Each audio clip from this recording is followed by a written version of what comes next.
Hello, welcome to Toy Princess. I'm Allison Troy, and just a little frazzled on my end, so I apologize for the delay. Um, it was a very exciting, like I've never done an interview before, so it's going to be fun. Thank you to everyone who showed up. I see there are a lot of you. Let me check the comments really quick.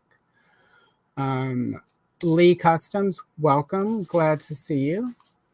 Another one of my favorite customizers who I'll probably be bugging you to do one of these soonish. Eldor, good evening as always. Thanos, I was just talking to you, about you to Corey because your custom castle. So, Lawrence, Carol is with us. Hello, thank you. Hello, Laura. Welcome. It's nice to see you. Motu Origins Cork. I'm glad you can make it. I know there are some continental things there, so I appreciate you making it. Black Phoenix, aka Alex, your secret identity no longer safe. Hedgehog, thank you very much. And it looks like Master's Keep, welcome. I think that is everyone for now. The way I'm going to run this is because we're doing an interview, I may not be responding to chat so that Corey and I can talk. But we will open it up to questions at the end, toward the end of the stream, so that you can ask him what you want. But feel free during the show to, if you like any of the work any of his work we're showing, or you have, definitely share that, because as customizers, that's a big part of it, is we like to get the have people like our stuff. So please feel free to say that. I'm going to bring Corey on now, and I'll be 3 times less nervous when it's not just me up here. Hello, Corey. Welcome, and thank you for waiting and hearing my rambling. And let me unmute you so you can say hi. Hi, everyone. I'm new at this, so if I do something wrong, just bear with me. You'll be fine. Jess is the computer one. I'm not. She had to set this up. Awesome. So, well, good. I'm a little bit more tech savvy. It sounds like a little bit. So, so this will be interesting for the people at home. All right. Let me get my Johnny Carson cards, because as Johnny said, always have your cards. All right. So let's see if I can do this. All right. So Corey, your channel, Make, Shape, Create, is on YouTube. Obviously, everyone. First, really, thank you for doing this. Like, No problem. You're one of my favorite creators, and I was like, I have to start doing interviews so I can talk to this person because it's rad. Mm-hmm. So I'm going to do the official thing where I say, tell us about you, about your life. Well, I started as an artist. I went to school to be an artist. Ooh. So that's kind of where my background is, even though I don't do that for a profession at all. I started on YouTube actually doing DIY stuff, like woodworking and prop making and furniture and that kind of stuff. The reason I started doing this actually was last year I had to get I partially tore my bicep, and I had to get surgery on it, and so I couldn't lift the stuff I was lifting before, and so I needed stuff that was easy to do at like the table. And so I came up with 5 or 6 projects I could do over the time, and one of them was the Nightwing custom I did. Yeah, that was the first one I did, and people seemed to really like it. And I always kind of liked the idea of the battle armor faker, and so that was the first Motu one I did, and people really liked it. And I'm like, well, this is easy. I can do this. Like this. Yeah. Need to lift a whole lot, and it's fun and it's kind of creative, like artsy and stuff like that. So it just kind of went from there, and like people have really liked it. Like channel's grown a lot more since I started doing it, and yeah. So I still got all the wood and stuff, if you can tell, from when I was doing DIY stuff, and I'm sure I'll still do some of that. Yeah. Well, play sets. I'm just going to say play sets. There's an entire genre of play set making that you can make wait, let me get it right. Make, shape, I keep trying to throw the create in the middle. Make, create. So I apologize if I flip that, or if I'm flipping it right now. It could be. So that answers actually a lot of the next questions. Because people at home, I did try to study how people interview. So that's how long you've been making customs. The one sort of, I guess, and this is the meta question for the people at home: why on YouTube? Why televise yourself? Well, so I don't know how many people here know I Like to Make Stuff or Evan and Caitlin, but those are the channels that when I started on YouTube, it was originally if you go back and watch the real old videos, and you don't have to because they're horrible, but if you go back and watch them, it was me and Jess, my wife. Yeah. And like she was kind of being, really nice and entertaining me, but she had no interest in a lot of it. And so it more and more became just me, which was fine. But that was what the goal was, to be a channel kind of like if you took I Like to Make Stuff and Caitlin and put them together. That's what I wanted to do. And it's funny because I've had the chance to meet Bob from I Like to Make Stuff quite a few times. And every time I see him, I tell him my channel's his fault. So if someone doesn't like it, go blame Bob. Exactly. Okay. I'm making a note. Go blame Bob.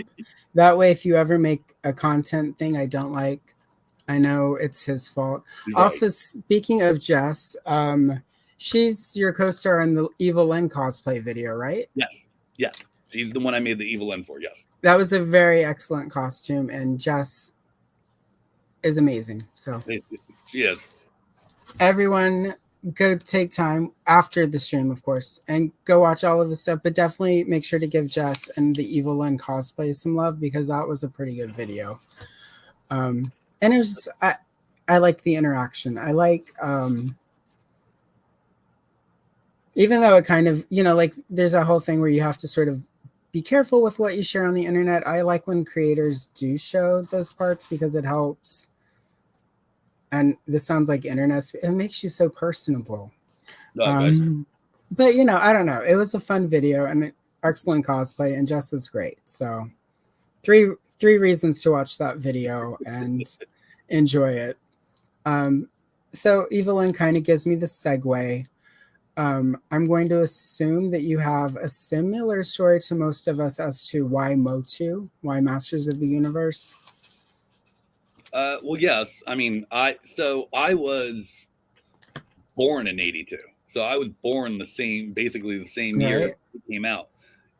We have a picture of me on my first birthday with a chocolate He-Man cake, and I have chocolate everywhere. But only it's not from the cake; it's from Thin Mint cookies. Oh my God! No.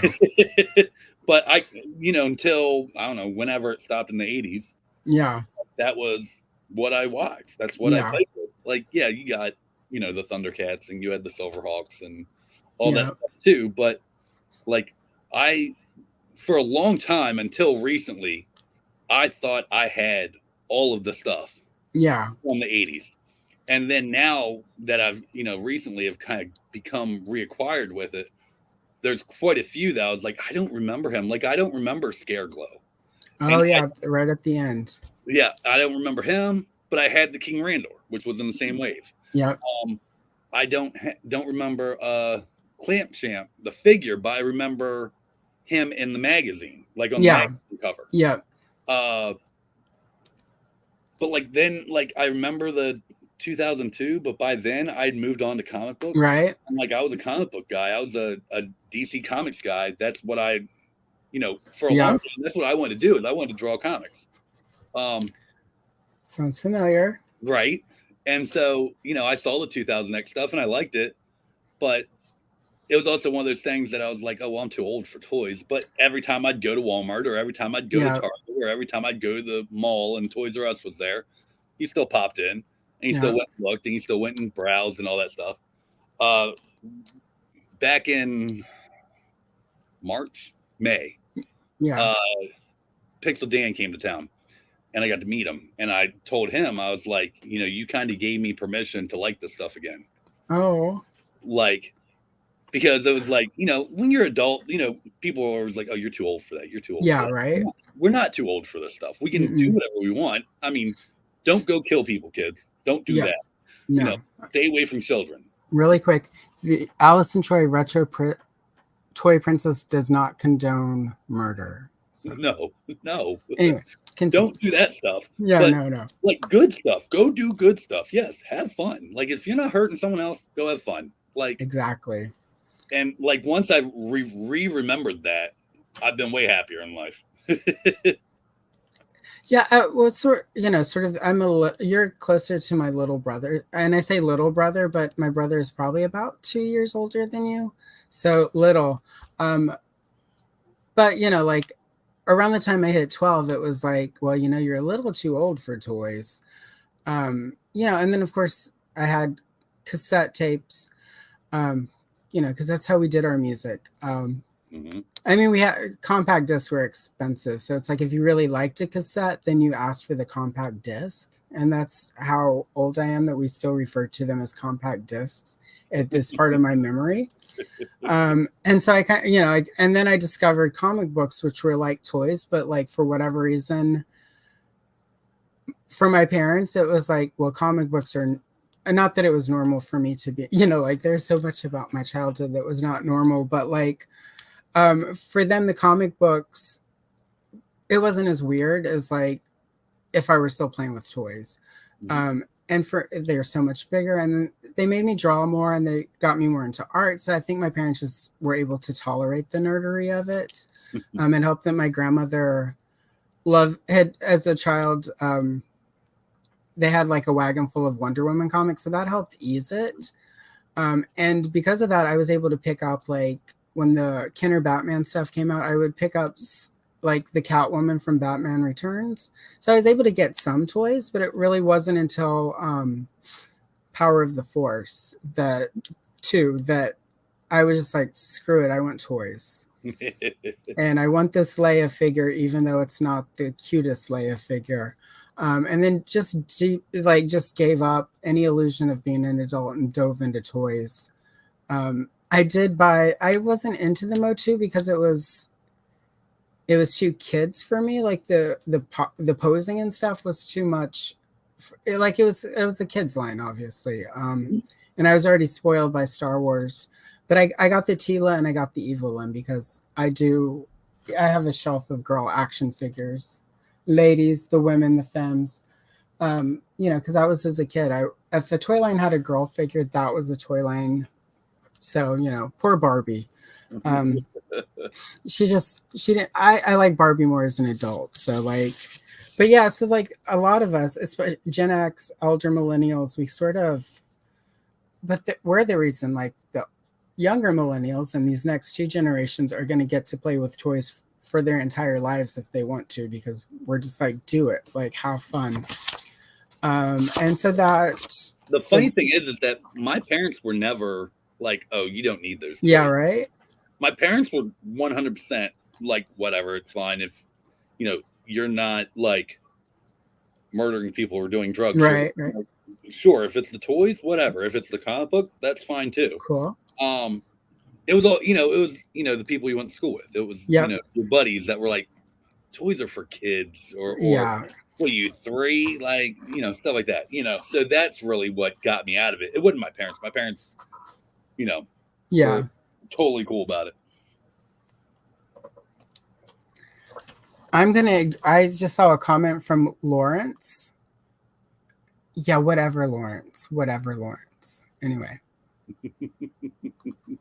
Lawrence. He thought I was going to ignore comments completely, but I couldn't let that roll. Anyway, he's also going to be on my live stream tomorrow, and we're going to color G.I. Joe. So cool. So I'll have time to bust his, let's see, what is the family-friendly way of saying his planners tomorrow on the live stream. But so we did talk Motu, and I sort of went on a tangent, as I tend to do. But that I did want to ask you, obviously you have a Nightwing custom, so I'm going to assume you might maybe collect other toy lines other than Motu? Yes, I've been doing the newer superpowers. I've been kind of cherry picking the the vintage one. That's really all I've been doing. Okay. Not because of lack of interest, because of lack of space. Yeah. And the Motu stuff's taking up so much room, especially like, how much we've been getting recently, Right. and then, Yeah. how many customs I've been making too, that they just pile up. So They do, yeah.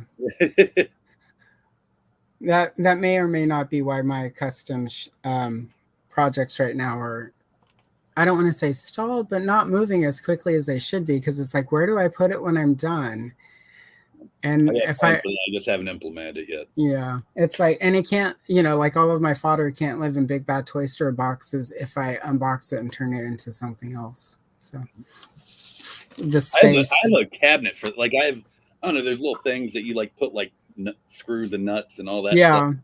I have one of them just for parts, and like a pegboard of just like projects to come. Like, these are the 3 things I'm going to need for this figure, and these are the ones I'm going to need for that figure, and these are the ones that I'm going to need, but I'm still waiting on this thing. So, those little plastic pencil cases you get during back to school shopping. I have like 6 of them, and there's the just for origins, and there's the head one. There's the one with heads. There's an arms. The hands are like in Ziplocs with the heads because they flatten out well enough. And then there's the armor, there's the waist armor, there's the weapon. Like I've got like, I'm going to lie and say that there are only 7 right now. These are just heads. Yeah. This one whole bin is just heads. Excellent. I've got a lot of extra Skeletor heads. Thank you, Mattel. But that blue body is pretty good. It's pretty versatile. So, all right. So for the people at home, we are now going to shift into slides. I know everyone loves slides, so that we can do the proper sharing of Corey's work. I just need to key up the slides. If you saw my appearance many moons ago on Toy Habits, I'm slightly better at slides than I was then, but not much. So, all right. Okay, so now the slides have decided we're going to do what we want to do, and that's not how it works. All right, slideshow. Start from beginning.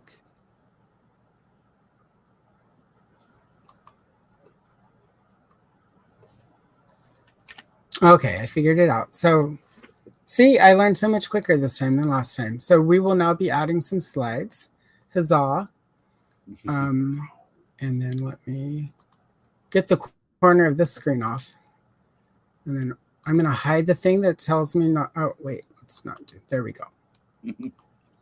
Oh, wait. Go back. See, there we go. So anyway, let's pretend that was just seamless, and this is where we started. None of that happened. Will Superboy Prime punch that out of existence? Oh my God! I wish I had. Hearing someone else know that reference. I say it often, and that's how I determine who the real nerds are. And when they're like, when they laugh and they get it, or they're like, yeah, I wish that would happen, I know those are my people. So welcome. You're one of my people now for sure. All right. So the slides. All right. So obviously I gave it a fancy title. So customizing the Masterverse. And I did the thing on my phone with the thing that has some of your work and your logos so that it looks all fancy. So yay for fanciness. Oh, I'm going to get my arrow out of the screen. I don't like that. All right, there we go. Arrow gone. So I found your page because of Wondar. And as you see on my comments, it says, what a shit show that was. I was one of the people who bought one, then got the note that he wasn't available anymore. Here's a coupon. Which I did later go back and get my made to order one. And the coupon meant with shipping, I spent, I think, $12 on Wondar. So got a discount. There are 2 things that make this like whiny first world problems thing for me. 1, it's Wondar, very easy to custom. 2, that was my very first Origins custom, was I literally went and bought the black Zodak armor and some guns and stuff on eBay for cheap, and had already painted a He-Man, given him brown hair. So and black boots and what have you. Mine was even a little better because he had more paint apps. So anyway, it was just whiny fandom. But I did what people do now. I got on the internet and whined and complained. Didn't end up on Toy Anxiety's sad comments, so did not achieve that. But did on YouTube find you making a Wondar, which reminded me I had made a Wondar, and my Wondar was great. Because your Wondar was great. And I liked the video, and this is, for anyone wondering, this comes from one of my many accounts. If Brenda Whitecox ever makes comments on your video, that's me. But I probably won't because I only use Brenda for certain situations. It's when I don't want to be in charge of the sass, which I now have to invisible her because I just outed her on the live stream. So sorry, Brenda, your days are numbered. Anyway, so obviously you can see where I liked it. I'm going to use the arrow to point it out. See, I like that. People remember to like the video when you watch it. It helps your creators out. I'm obviously subscribed. I'm subscribed on 3 different accounts to Make, Shape, Create. So if you have multiple accounts, go subscribe. Your creators love you. So yeah, here you were doing Wondar. And I was like, all right, let's see what else Make, Shape, Create. And you had other stuff. You had Leo Battle Armor Skeletor, which is super cool. I'm a big fan of the weird variants of the Leo Battle Armor, like the fact you knew Leo, I was like, that's cool. It's one of the, like, you know how nerdy somebody is in Motu, like how deep your geekery goes if you know the Leo thing. The funny thing is, I actually, at that point in time, I didn't. Oh, wow. That was a commission. Tom, Tom, if you're in here, I don't remember your YouTube name. I'm sorry. But he contacted me, had seen my videos, and was like, hey, would you make me Leo Skeletor? And I'm like, oh, wow. Yeah, okay, sure. And I looked it up, and I was like, oh, yeah, that's easy. I can do that. I already got leftover parts. I can totally do that.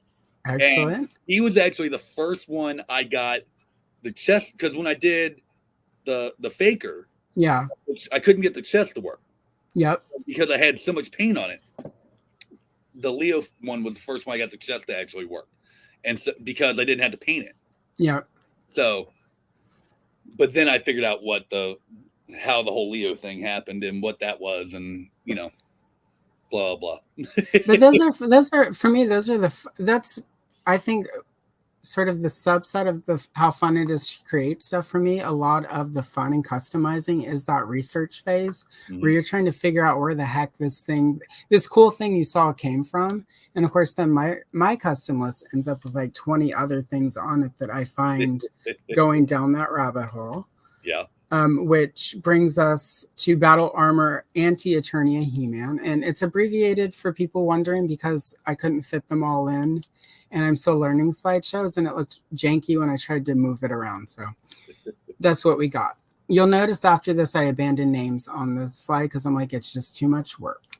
So, but yeah, we got Battle Armor Anti-Eternia He-Man, which, again, he's one of those deep dives. Was this one you knew, or was this one also a commission? No, that was honestly because I had forgive me if I don't remember the order they've gone in, because I've done, I think, no, it's fine. 50 some of these now, 40 some of these. So, but the faker was the first one I did, the first Motu one I did, and like it was doing well. But I didn't have, that was the last video I had ready when I was out on surgery. And so I was like, okay, I need something else. Like, what do I do? And that's actually where the one I created, Phony, came from. It was like, well, what if there was a robotic Skeletor, Right. So, and that did really well. And then, but I also made one for, Toy Ploy. For anyone who doesn't know who Toy Ploy is, go find Toy Ploy. He's a lot of the reason why I customize is because I found his channel. Yeah. And I was like, oh, this is cool. Like, wait, you're allowed to do this? Like, you're allowed to like repair them and fix them and this and like that's up my alley. I'm down. Like, and that's kind of where what gave me the germ of an idea to do that. Yeah. And quick plug, if you don't know who Toy Polloy is, definitely go find Toy Polloy, because he also does it all. Like, there's not a toy line he won't fix. Absolutely. He's probably one of, I mean, like, I want to say he's been at it since like 2008, 2009. Like, yes, in January he's gonna be at 10 years in January. Yeah, so I mean, I've been watching and a lot of his early repairs were Star Wars related, which sort of for a long time was the focus of mine. So like, but yeah, definitely check him out. If you're customizing and you're here watching us and you don't know who Toy Polloy is, what are you doing with your life? Oh my God. And he's trying to hit, just so everyone knows, sorry, I'm not. Oh, no. He's trying to hit 60,000 by his 10-year anniversary, which will be in January. He's at like 58 now. Yeah. So go follow Toy Polloy if you don't. Go subscribe. Tell him we sent you. He'll love you for it. He's a great guy. We're actually working on a commission now. Nice. Or not commission, a collaboration. I'm not going to say anything else about it. No. But I'm actually working on it now. Like the pieces, the thing's right here. Oh like, my God. What he did is right here. Like it's around me, but I'm not going to say anything else. No. Let's save it because that's awesome. So awesome. Dude, that's epic. Either. I'm no, sorry. You're good. No, you're fine. You're not cutting. You're not answering your question either. No, I didn't know that anti-Eternia He-Man battle armor. I just wanted to make it. That's all it was. I wanted to make it because I wasn't happy with how the battle armor faker did. Yeah, I didn't just redo it, so I wanted an excuse to redo it without. redoing it. Right. Yeah. No, that makes sense. No. I didn't need to tell you 5 stories to get to one answer. See, but that's how my brain works, so I'm here for it. So the people at home hopefully enjoy this method, but we might be here. We're trying. This might turn into an Oz stream for 20 hours while we keep going down rabbit holes. So I apologize. But so, and wait, let me. Okay, yeah, Wondar. That's where we were. All right, so because of Wondar, though, I found these 3, and this is the order I found them in. Gotcha. And I was like, this, and that's obviously I subscribed because this is all really cool. And the battle armor, I want at some point we'll do a battle armor faker, and I was like, I need points on how he did it, and I'm like, that's a lot of work. Maybe I don't. It's actually not as bad as you think it is once you figure out how to do it. Yeah. Okay. I will trust you because you do good work, and you seem really like a decent guy who would not try to trick me into ending up one Saturday. What have I done? Scream at the sky, curse them. You're going to do that anyway. Well, yeah, but you know. But I do that every Saturday, even if I'm not doing customs. There's just sometimes you just have to scream at the sky and shake your fist at it and remind it not to mess with you. So. And then your spare parts figure, which I absolutely loved.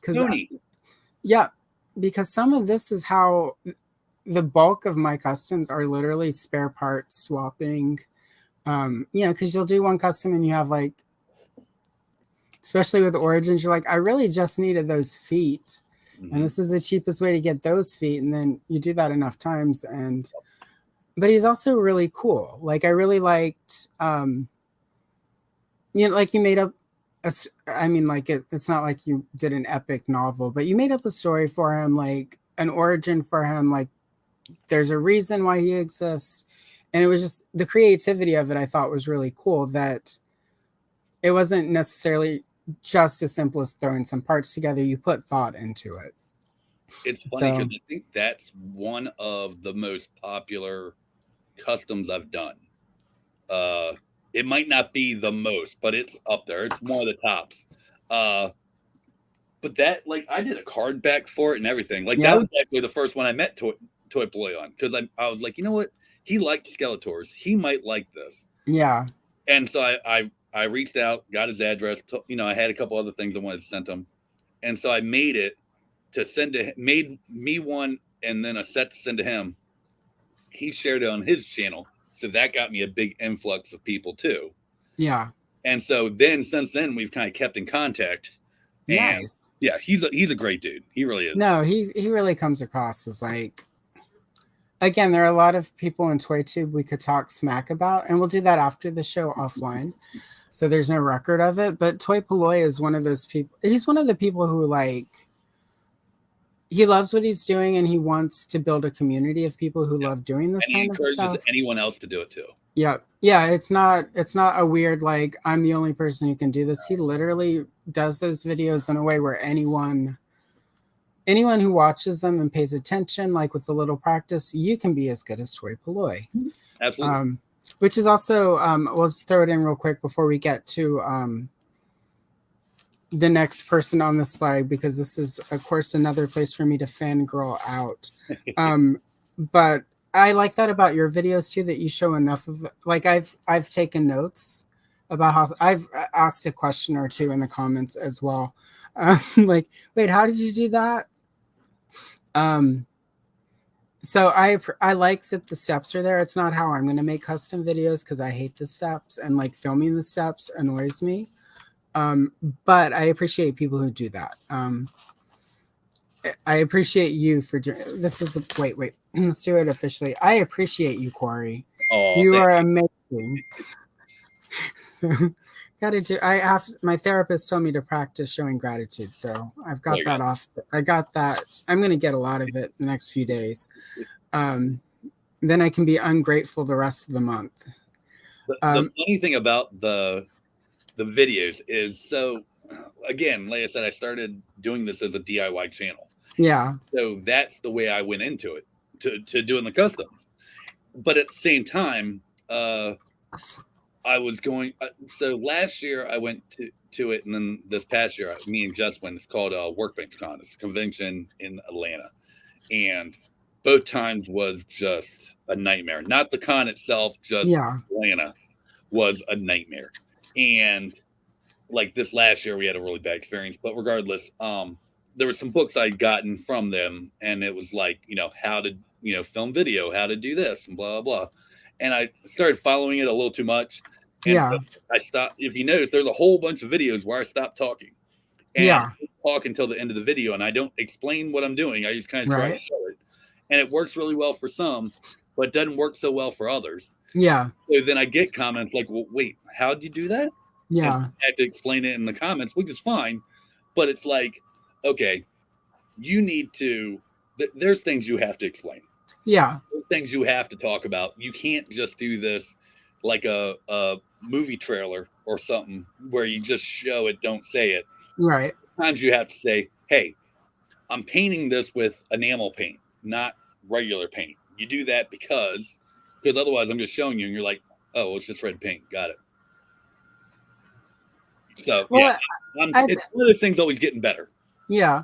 Well, also, you have to try, but you also have to try different stuff out. You have to, like maybe it doesn't quite work for some, but there might be some customs where it's simple. The trailer version might work. If it's a part swap without much complication, that might be more. Also, if people respond to that, my content creator brain just kicked in.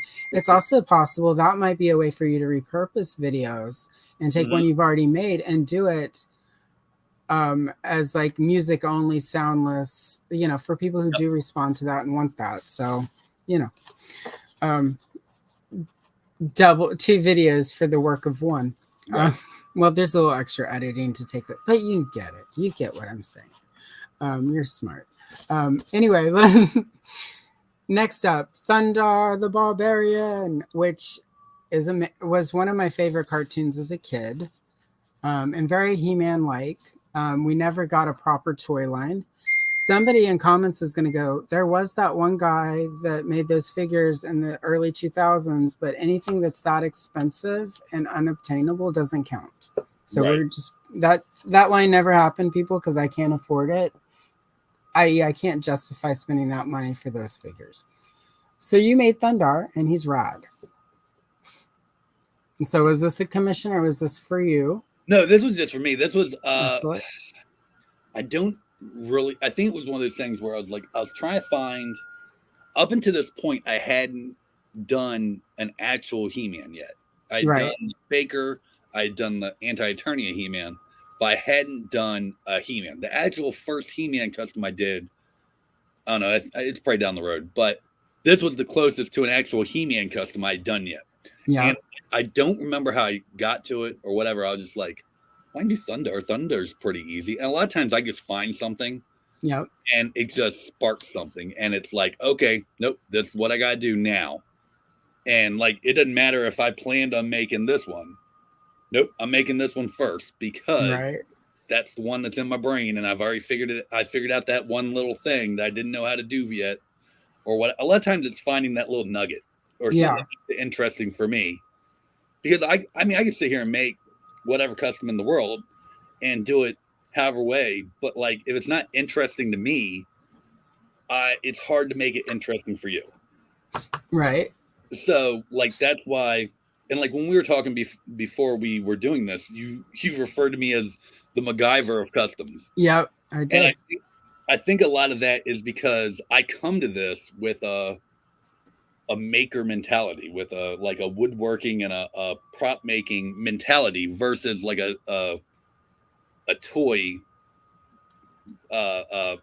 maker. I don't know, whatever. I come to it differently than I think some do. And so like that's where like the logo on the Battle Armor Faker is a water slide decal. Yeah, like, that was really cool. Like, so I was like, well, that's something different. Like, I'd like to try that. Using like, 3D filament or like foam. I've been using a lot of foam and people are like, what is that stuff you're using? And it's like craft foam. You get it from Walmart. It's like 90 cents for a piece of craft foam and you get it in almost every color you can find. So like it's easy to find. Oh, here we go. It's cheap and easy to screw up on. Like, it. Yep. No, I've got Amazon at one point during Prime Day during the lockdown had a sale on that very foam. Mm-hmm. It was like 500 sheets for like $10. So I've got 497 now. So. Right. In various colors. It's good for stuff. Like it's really good for armor. I have it's good for armor, capes. If you can, once you learn how to heat it and mold it and stuff like that, like it's good for a lot of stuff. And like I've like barely scratched the surface of showing people what it's good for. But if you go watch channels like Punish Props, like they use EVA foam. They'll use the thicker stuff, but it's the same exact stuff. It's just thinner. Yeah. And they'll make like Halo armor out of foam. But it's a lot. It's perfect for cosplay because it's not as heavy. So it's like you're not going to sweat as much as if you make it. I know, like right now, a lot of my friends who do cosplay are really into Warbler. Yeah, but it's expensive. It's expensive, and it's also expensive as hell. Where like you can get a pack of floor mats for $20 or something like that, and they're 2x2, and I think you get like 6 of them or whatever. You can make a whole like Boba Fett helmet. Like this is off topic. Give me 1 second. Hold on. No, it's not. It's 100% on topic for why we're here. Really quick, while that happens, let's quickly. My buddy's custom. He's sitting here. Remember, Bud, in my description, there's a link to my Amazon affiliate store. So just go through there if you're going to buy it. So, a video I did a while ago, I made the 90s Batman helmet. Oh my God. Right? And it is completely wearable. It is not comfortable at all, but it is wearable. Right. But it's floor mats. I made it out of a floor mat. That's all it is. God. That's epic. Like, and that's with epoxy resin over it. Like, again, another thing I never see anyone use in the toy community. Like, right? But that's the world I come from, is like that kind of stuff. So it's like it's funny when like people are like, what are you I never would have thought to use 3D printer filament. Right.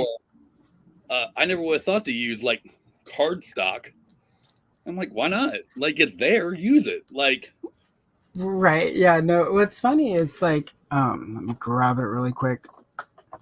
So like one of the things I hate about customizing is paint. Like the paint will chip or flake, or it's hard to work with.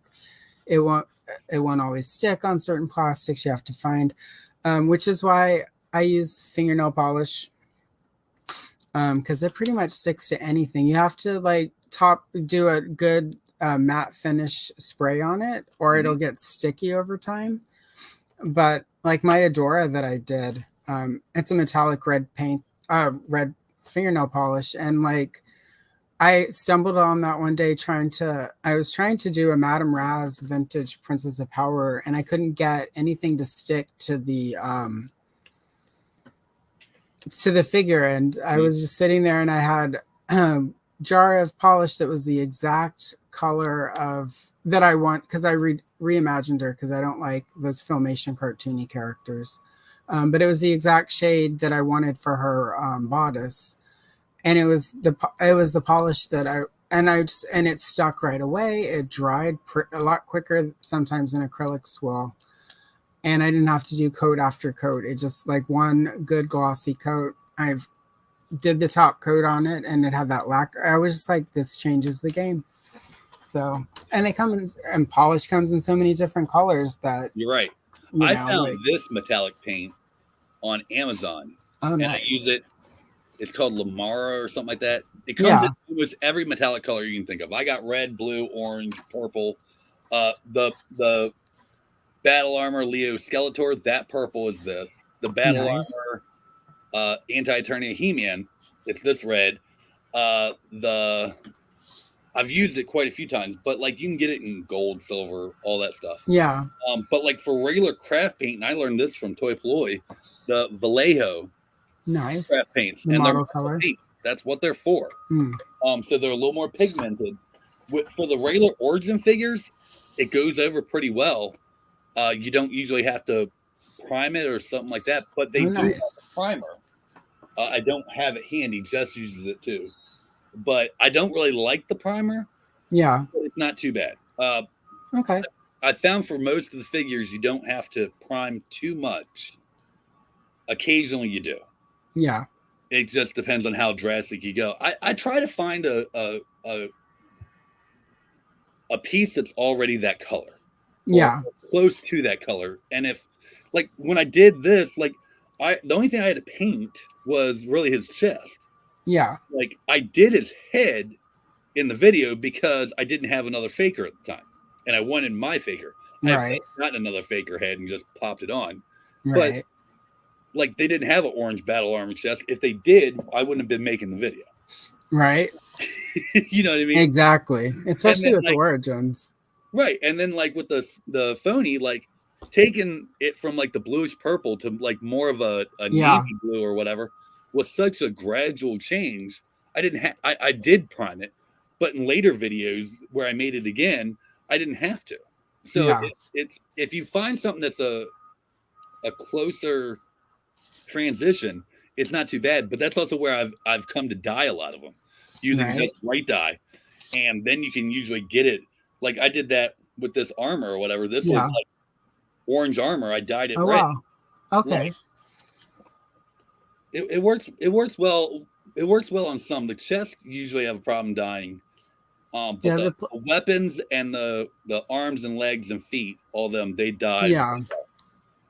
Yeah, I'm gonna use your dye trick because it was the video that we'll get to it soon. But often when we need to change skin tones, like it's really hard to find that with paint. And everyone, including yourself, you're the only person who I've seen it demonstrated. But people who say we'll just dye it, seeing it actually work, I was like, okay, that definitely works. I had more questions though. People will see me in the comments on that one. Well, no, it wasn't that you didn't do anything. It was just that I was literally walking myself through it, and I knew exactly where I was going to screw up. So I'm like, let me ask about that precisely. Actually, I think I do remember that. Didn't you ask if you needed to add water or something like that? Yeah, it was something like that. Remember that. Yep. Which, And I do it. I do it straight. I do not add any water. Because then exactly. And it was evident when I rewatched it. Like, yeah, it was evident when I rewatched it that you didn't add anything. But I was just like, well, let me check, because my housemate who used to dye everything would add water, but she was also doing sheets and bras. I don't know. Anyhow, all right. So Thundar, who is rad. Everyone go watch that cartoon by Hanna-Barbera. Oh, it would help if I were on the right place. There we go. So Thundar is where I'm going to take a moment, everyone. So when I went and watched Corey's Thundar the Barbarian video, I realized there were videos I had missed. I had not seen Moonman, Trapjaw, his review of Snake Armor He-Man, or his He Skeletor. So this is my quick reminder. Even when you like and subscribe to people, sometimes YouTube decides what you need to see. So if you've got a creator you like, you should always go check their page. There might be stuff that YouTube is not showing you that you will love. Yep. Because I enjoyed his Trapjaw, his Moonman, He Skeletor, and the Snake Armor He-Man review. And you will too. And then also there's the thing for how he made his custom card back. Which I think a lot of us would love. So anyway, that's my plug. Remember, liking, subscribing is appreciated and needed, but also sometimes you just got to check, because YouTube wants you to watch some lady playing a ukulele and a non-apology. Right. If I don't throw shade at that person at least once every time I'm online, then am I even living? Anyway, beyond that, next we get to your next sort of big project that you did after that made me really happy. You did, to match the He-Man box, you did your Skeletors. And these were all, I really liked your CGI Skeletor, because I want to do this, but I also couldn't quite get my head around how to adapt it to Origins. And I think you did a really good job with that. So thank you. So yeah, is there anything you want to talk about your Skeletor project? Watch the supercut. It was fun. It was a challenge. It was also, I got them all out in January. So like this was the first 4 videos that came out this year. And like the first one that came out was the New Adventures Skeletor, which did really well. And I was like, oh wow, like people really like this. And then I think the next one that came out was the new one, the CGI one. Yeah. And nobody liked it. It like did like a third of the numbers. And I was like, oh, maybe I judged wrong. But by then I had already finished the other 2 videos. Yeah. So it's like, well, I'm too far in now. I just got to put them out. But that's why like the 2000X one, it's literally a repaint. Yep. I like bought a new staff, and other than that, it's a repaint. So that was just a short. And you'll see like the other set I do, which I know you're going to talk about later. That's why some of them are shorts, because it makes sense to do a whole video. Right. Repaint 3 things. So yeah, for sure. Yeah, definitely. But also that's how I discovered your shorts, because I'm like, wait, not all of these are. Oh, okay. Well, also, and what I will say as far as the CGI Skeletor right now, there's not, but in like 2 or 3 years, when people are nostalgic for it, I bet like 2 or 3 years, you'll look at your analytics and suddenly people are watching that. So, yeah. Or well, if it has kind of balanced out now. Yeah. I mean, the first one, the New Adventures one, is still way farther past all the others, but people, and what I will say about that is, one, New Adventures, we all sort of, I mean, I remember when my brother was watching that, and I'm like, that doesn't even look like He-Man. Right. And he had several of the figures, and they just weren't my taste. I mean, at the time, I was still too cool for action figures, unless it was Wonder Woman, because of course that goes on my comic shelf. But for me, they don't match well enough, and so it appealed to me because I do think the design is good. One of the things I did like about classics was sort of them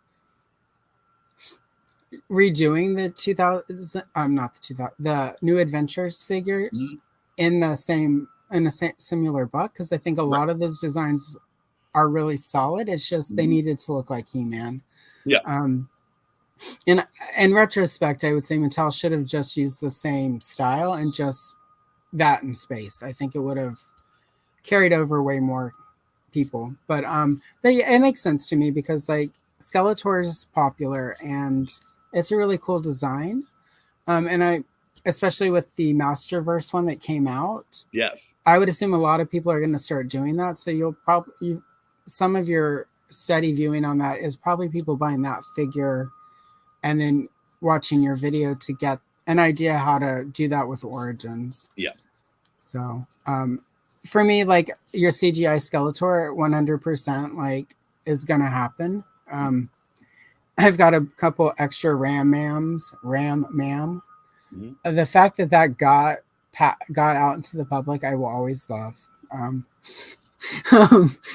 That's the most Motu name of the newer characters, and it's such a terrible pun, and it's kind of a dirty pun. So yeah, but I want to do a bunch of those in Origins because I think it's cool. Which again, YouTube did give me that one in the New Adventures, and then your delightful supercut, which I do often when I'm sitting here coloring. I'll go rewatch this. So if you randomly see, wow, it got like 4 new views this week. One of them at least was me. So gotcha. I appreciate it. Yeah. It helps me to create when others are creating. So so we'll move to the next one. So you did Keldor, the Anti-Eternia Keldor, which some of you watching may remember was one of our choices for the vote where we got Mini Comics Trapjaw. Which I'm still looking for very cheap, by the way. Yeah. Right. I just feel like those were all such easy repaints. Why did we not just get all of those? Like there was nothing on that list that they couldn't have made at that time. Well, you fair, we got two of the 4. Yeah, that's true. We got Wondar and we got Mini Comics. We have not gotten Anti-Eternia Man-at-Arms or Keldor. Right. The one thing though that did annoy me about their Keldor, and for those wondering, I 100% was Mini Comics Triclops because, you know, my favorite Motu is like the first 2 waves and like the original Mini Comics before Prince Adam. Not as convinced about Filmation even to this day, but whatever. Filmation fans, I see you. I appreciate you. You're buying these toys too. It's not my thing. But you actually did him in comics correct deco, which some people are probably going, what comic? We'll get there, children. Trust me. This is a setup. Calm down, baby bird. We'll feed Yeah, right. Look, Carl, we'll get there. So yeah, but he's super cool. I had liked it a lot, and I'm like, but also I caught that you did the right colors, and you may or may not have used a reference in your video where I'm like, ooh, okay. So we're gonna gloss by a little bit, foreshadowing.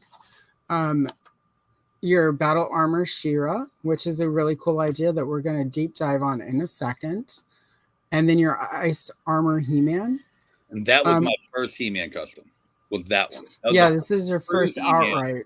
Yeah. It's not Faker. It's not. And it was like, by then, that was like, what, February or something like that? And like, I'd been doing it since like July. So you figure, what, 7 months, 8 months, 9 months in or whatever to do a He-Man. Well, and this is the one place where we're going to pause a moment to talk shade about Mattel. Because if you watch this, your marketing people, Ice Armor He-Man, I'm pointing to it. Yeah, it's over here. Okay. I've got the Vanahans in the right way. All right. Your Ice Armor He-Man over here. Picture it. Here's a wave we could get in Origins. Ice Armor He-Man. Icer. Frosta from Princess of Power. Ice Armor Skeletor. It's a whole wave. You get 2 whole new characters, 2 cool variants.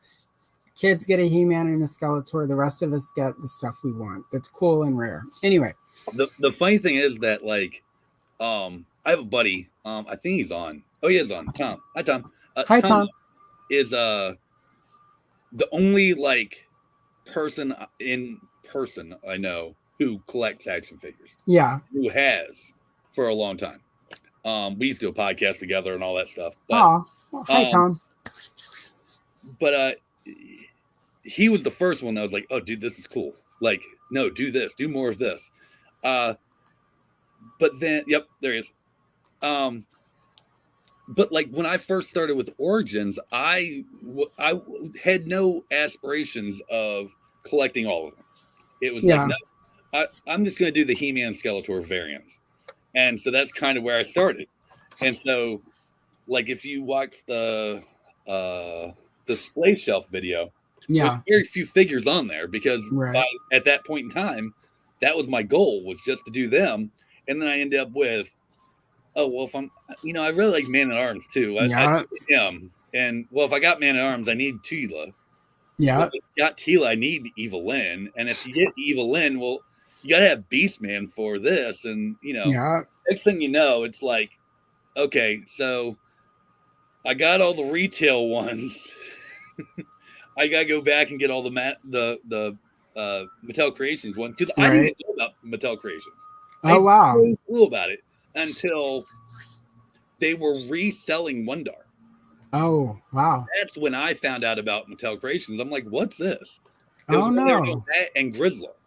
Okay. The first one I bought was the 4-pack. That was the first thing I bought off them.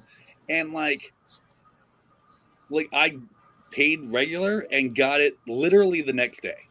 Oh my God. And I was like, because if you go on Mattel Creations, it's still up for sale. Yeah, it is. I look at it every time I go and I'm like, I mean, and it's a great set, but like I was the first one to get it.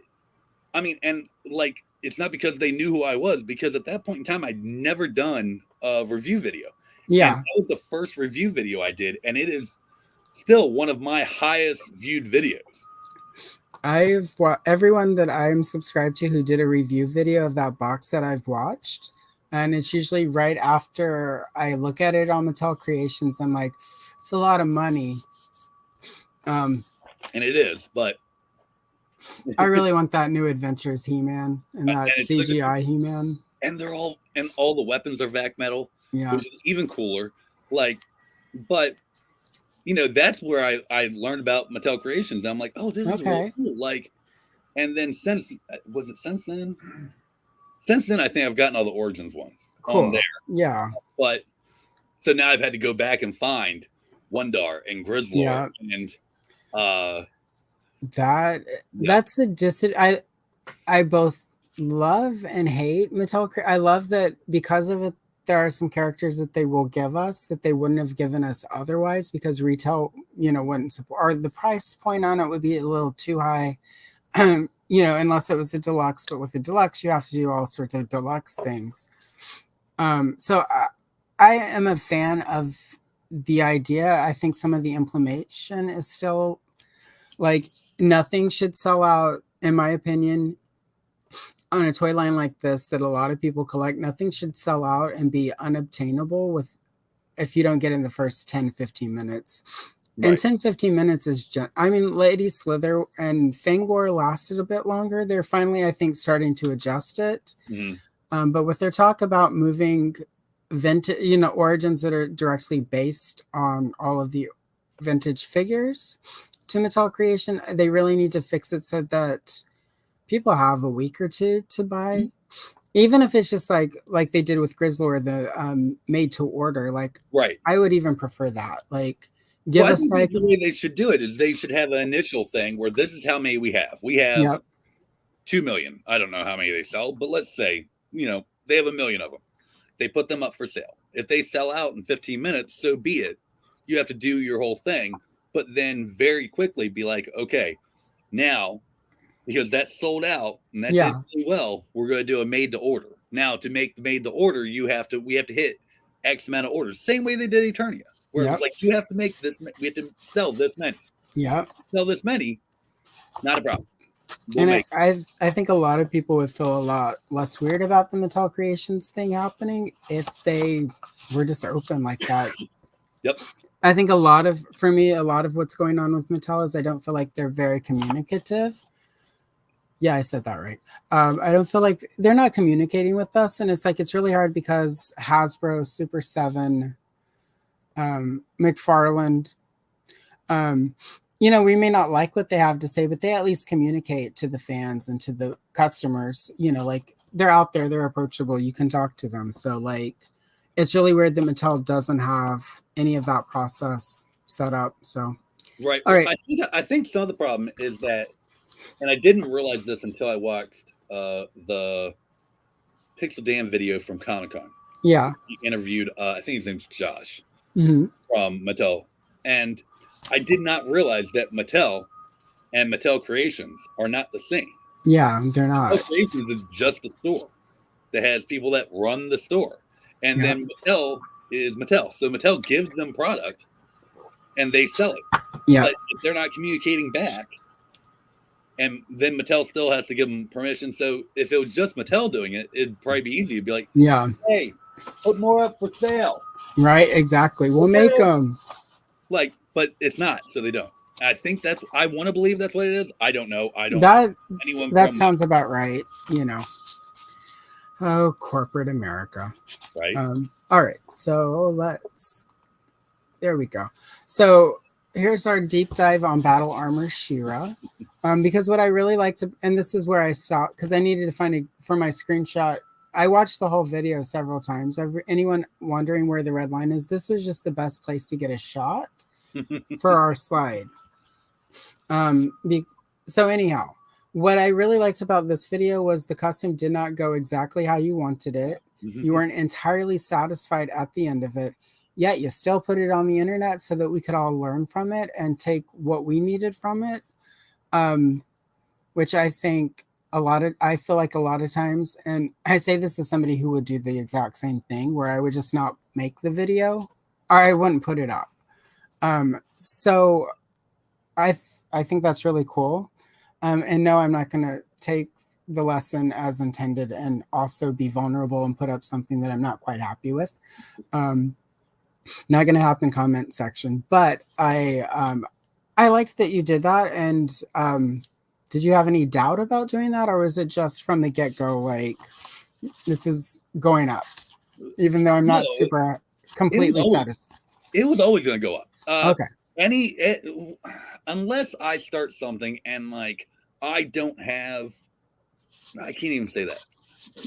There's an instance or two where I've started a project and it hasn't gone anywhere because like it never really started. Then the video won't. But if I have the thing, at the end of it, if I have, hey, this worked, it was a pain and it's not perfect and I could have done better. Yeah. Well, like that's called room for growth. Like you don't learn unless you I'm trying not to cuss, guys. I cuss like a I'm trying to be PG. So do I. PG-13. Yeah. So like if I F it up, that's where I learned something. Oh, okay. Well, that didn't work. Okay. This didn't work. I have to try something different. Okay. Well, sometimes I don't know what to try. And in that video, I went through 3 toy cars at like $8-9 a piece because they're vintage. You know what I mean? So then like hack them up to get that to work. And like the concept's really cool. Yeah. I also got some pushbacks that were like, yeah, let's have people like hit her boobs to make the thing spin. I'm like, okay, like I get what you're saying, and yes, it doesn't translate perfectly from male to female. I get that. Okay, I just thought about that. I wouldn't have thought of that because again, like, and that's how the battle armor males are done. Yeah, right. Right here, so it's like, okay, we'll just do it the same way, just adapt it for females. Right. But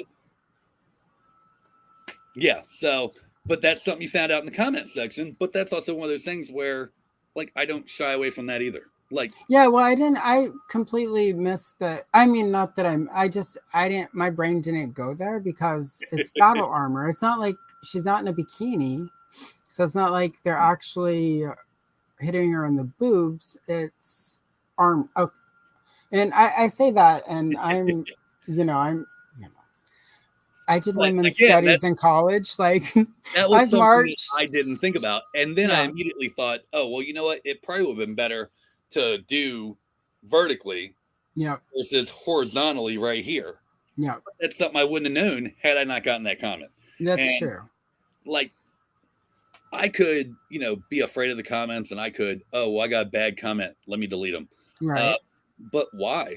Like, Yeah, exactly. I'm a firm believer that not everything's made for me or you or them. Like, some people really like He-Man stuff. Some people, man, he's girly. He's this. I don't like Yeah. it. Okay, that's fine. Great. Some people really like Star Wars. Some people are like space wizards and laser swords. Right. No way. Like, that's fine. You don't have to like anything or everything.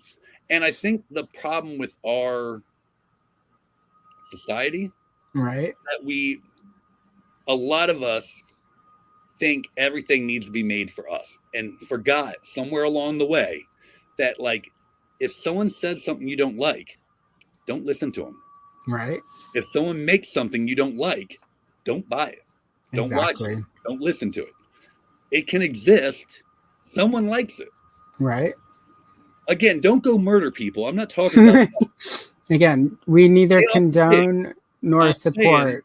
Yes, but like, as an artist, everything is okay. Everything can exist. I mean, don't purposely go out to hurt someone. Yes. Don't purposely,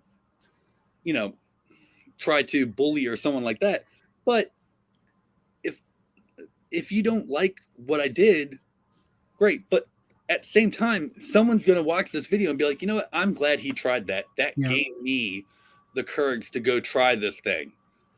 You know what I mean? Well, and that's how I learned, is like, again, watching the I Like to Make Stuff and the Evan and Caitlin videos, and like all those, Jimmy DeResta, like, they make videos and they're like, this isn't the way it was supposed to turn out. This was supposed to do X, but I can't figure out how to get it to do X. So now it's just a bench, or now it's just this, or now it's just wall art, or whatever it might be. And so, like, that's the way I always did my videos. Like, if I did whatever, and it's like, I wish the finish was better on this, the video still went up. Cool.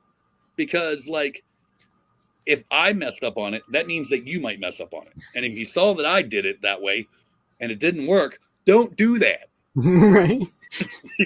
I'm trying to save you trouble. Yeah, don't do it. Yeah, no, it makes sense. And that's really what it is. I'm now looking at it and I'm like, okay, yeah, no, I get what that person meant, but like, I didn't mean to ruin it for you. Sorry. Yeah, no, it didn't ruin it. It made me take a step back because, like, again, if it was in a bikini, I would have been like, ooh, but it's full chest anyway. But again, if somebody had that thought, that means there are a lot of people who would have that thought. Right. And at least that person, so, yeah. Anyway. And I even said to that person, like, you know what? I didn't even think of it like that. Yeah. Like valid point. And I think that was the end of the comment. Like, yeah, well, I think that's again, unlike people who play ukulele non-apologies on the internet, on the front page of YouTube constantly, because everyone's got thoughts on it.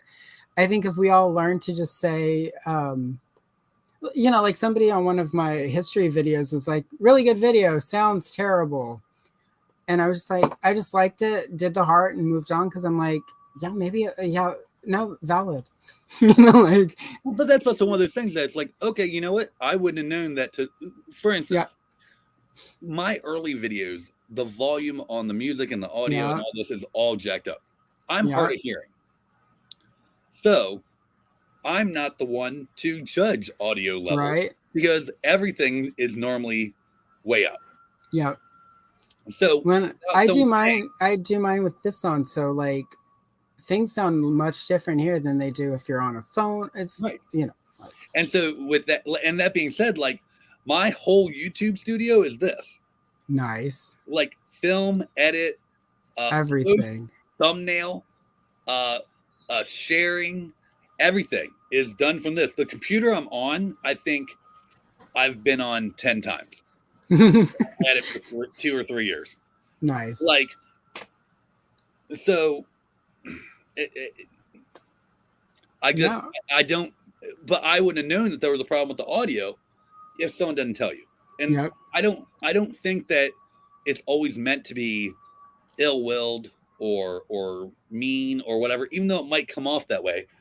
Sometimes I think like they honestly would like to like what you're selling. Yeah. If you can just fix this one little thing. And it's a good thing to just try to do a little better each time. Yeah. And you're not always going to do a little better each time. Well, and there's a big difference. There were, there's a big difference between really liked it, sound was bad. It was hard to listen to, I think was the exact comment. I mean, that's how much it hurt my feelings that I don't even remember exactly the words. I remember the context, but that was one of the things because originally I just had it, all comments had to be on my videos, all comments had to be approved because I was like, I don't know how this is going to go. That becomes really tedious when you start getting comments. Mm-hmm. But also I was just like, I also tried to approach it from the point of like, people are going to have feedback that feels negative. And as long as it's not like sort of like like a personal attack or, they're not being shitty about it. There's our PG-13 shitty. I'm not going to worry about it because especially if it's somebody I know, they're not going to just leave a random ass comment. There we go. Ass. So we're definitely a solid PG-13. So definitely feel free to PG-13 it. Yeah, but that was just my philosophy. Once I posted enough and it was more work to check all of the comments before they went up. And I was like, this is not a productive use of my time. I could be editing, coloring, or not doing something on my phone and, watching a movie or reading or, so, but it's one of those things that like, I totally just hit a pothole. I was going to say, but that's one of the, you kind of have to have a little bit of a thick skin to do this anyway.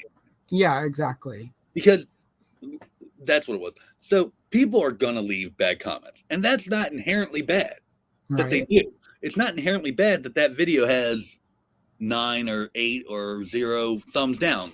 That's okay. That's called engagement. You want people to not like it. You want people to like it.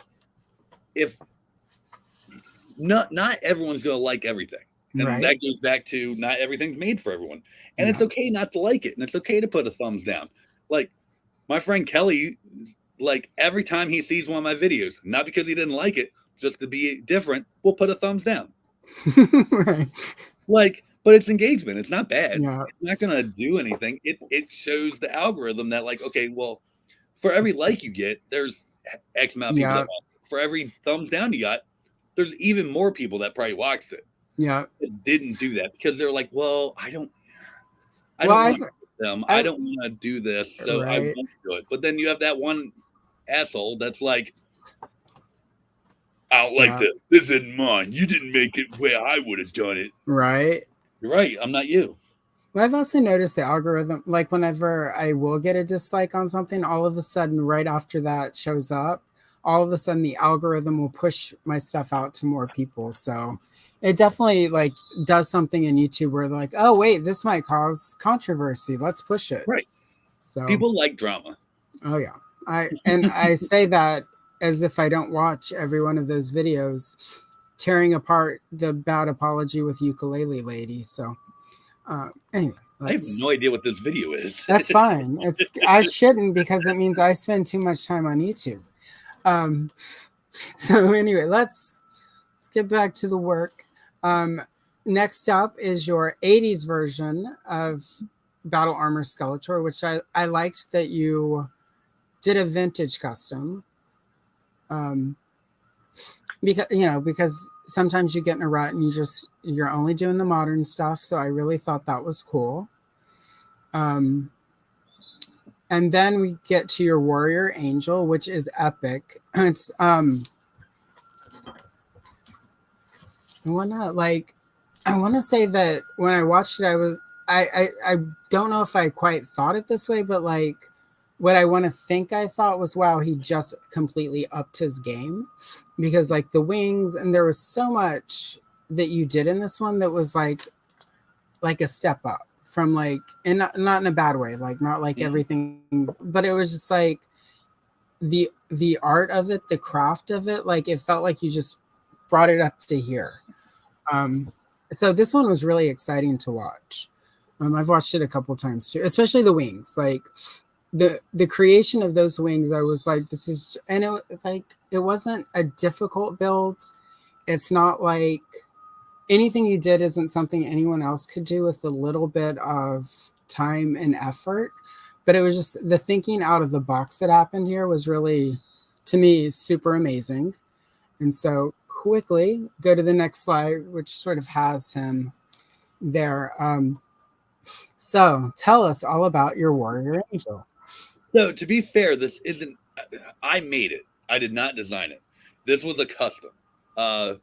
David, who created this, it was his character. I think it technically was supposed to be him for like an independent comic he's making.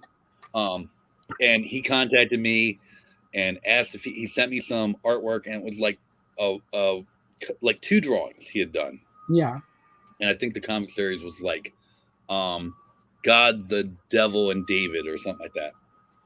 If you watch the video, it's the card back. It's on there. Yeah. But you know, he's like, hey, I want to have this. I want to have that. I want the wings to actually be able to articulate. And as soon as he said that, I immediately thought of Buzz Off. Yeah. Right. And so my first thought was like, well, I'll just go get a Buzz Off and do it that way. But only the only thing I would have used was the chest, and I still would have covered it up with armor. You're right. So that was like, why do that? I can just make all it is 2 things that sit on a peg. Like, yeah, I can find something to do that. The thing I used for the peg was the little plastic spool that comes in my dog's poop bags. I cut that down and used that for the pegs. Like, nice. I was gonna throw it away anyway. Like, why make it more complicated than it needs to be? Like, yeah, the armor was the Jitsu armor that came with the figure, and I just sanded it down and heat polished it. Which, that's funny too. A lot of people don't realize you can heat polish this stuff. Like, right. I didn't until I saw you do it. I think it was the Skeletor, the animated Skeletor. Was people were like, "Wait, what are you doing?" And I'm like, I sanded it, so I'm polishing the sand marks out of it." And they're like, "What?" And I learned that from acrylic. If you cut acrylic, sand it down, you apply some heat to it, it'll go back to clear. Like, but that goes back to thinking outside the box. Like, I think this was the first. I think if I remember correctly, this time was the first time I used the foam to do the wings, if I remember correctly, and then I glued it together. And that, I love that you say it wasn't hard, because it was. Right. This took like 2 or 3 weeks to do these figures. I had like lines of wings in here, like drawing and then flocking them, and like the stuff I still have it here. The stuff I flocked it with isn't even flocking. It's like embroidery powder or something like that. Like, it's like little crystals. I literally didn't. I barely used any, and now I have this right that I'll never use again, probably. Well, wait. From the shop. You said flock, so like, are you out of your flocking mind? Okay, got that on. Right. Oh no, I will be out of my flocking mind with some of the things I have planned, but we'll go there eventually. Exactly, we'll get there. Well, he's just really cool, and also I enjoyed that because anyone watching this does use Jitsu, and I do know Jitsu is still sitting in some of your local stores. So. It actually was because I had built 3 of them, so it's 3 Jitsus I bought, and I think it was the live stream you did. What was that? Toy Frenzy? Was it Toy Frenzy? I don't know. There was one. Well, anyway, the lady was. I think it was a lady. Maybe it was you. It was you talking about probably significant other used to work at Walmart and they don't anymore. And Yeah. like the reason that kept coming back was because Yep, exactly. Yep, that was they me. did it. The SKU was just origins. It wasn't Yep. Stratos or Jitsu or this person or that person for however many waves. It was Yep, just origins. that was And me. so whenever all the origins went out, they just sent more of these figures, even though nobody wanted these figures. We wanted the next waves. Exactly. Yep. Yeah, I did listen. There you go. I was like, that was me. It took me a second to realize it was. I was like, oh yeah, that was. I did say that on the internet for people to watch. Okay, well, he doesn't work there anymore, so it's cool. Right. Beforehand. Like, went out, so I can say this. Yeah, exactly. I've been wanting to say that for months because, you know, the circles I run in, we talk about this stuff and literally biting my tongue sometimes when they're like, I just don't understand. And it's like, I know the answer. Right. But, you know, the things we do. I really loved it. And when I said it wasn't very hard, what I actually meant by that was you didn't have to go and buy a lot of equipment. Oh no, it was accessible. You know, how about that? Yeah. Yeah, that's more what I meant. Like not it was a you didn't have to break out a welding. I mean, you had to heat some stuff, but you didn't have to blowtorch. You didn't need giant table saw. It was, you know, like, yeah. To me, that's what hard means. Like you have to break out the heavy equipment, and you need, you know, this was all stuff that's really accessible. You know, mostly time and patience, and like just accepting it's not always going to go exactly right. So, yep, which is also part of the reason why the video still goes out regardless, is because there's somebody sitting somewhere wanting to make that character. Yeah. And if they just keep saying, well, this is really hard, right, then they're not going to do it. A lot of the customs I make, I go in thinking, this is going to take forever. Yeah. And like I get to it and it takes me a day. And by the end of the day, not only do I have the custom figure and it's done, like I'm letting paint dry. And literally the next day it's like, okay, well, that's done. It took me less than 24 hours to do. The only reason it took 24 hours was because paint had to dry. Yeah. Like you could just get around paint. We psych it up in our head and we think it's going to be harder. You know, mowing the lawn. Yeah. Nobody likes mowing the lawn. But every week it's like, man, I don't want to do this. Like it takes me 20 minutes to mow the lawn. Well, if I mowed the lawn, it'd be done. But we allot this brain power to this thing and psyching ourselves up about it that it's like, man, this thing's gonna be too hard. Like, I don't want to. And then you go do it. And yeah. Well, it's like this Adora here. It took me forever to sit down and do it because, oh my gosh, it's not hard at all. It's, you know, like a simple recipe, but yeah. It took with needing to let stuff fingernail polish dries a lot quicker. Another advantage. But even with the top coat and stuff, the matte finish, it took a total of like, and this is me factoring in the 2.5 hours to let the matte finish so that I could bring her in from the patio. It took like 9 hours tops. Yeah. Like, and you know, a big chunk of that was her outside, so the matte finish, like where I was doing others, I was probably watching YouTube. But right.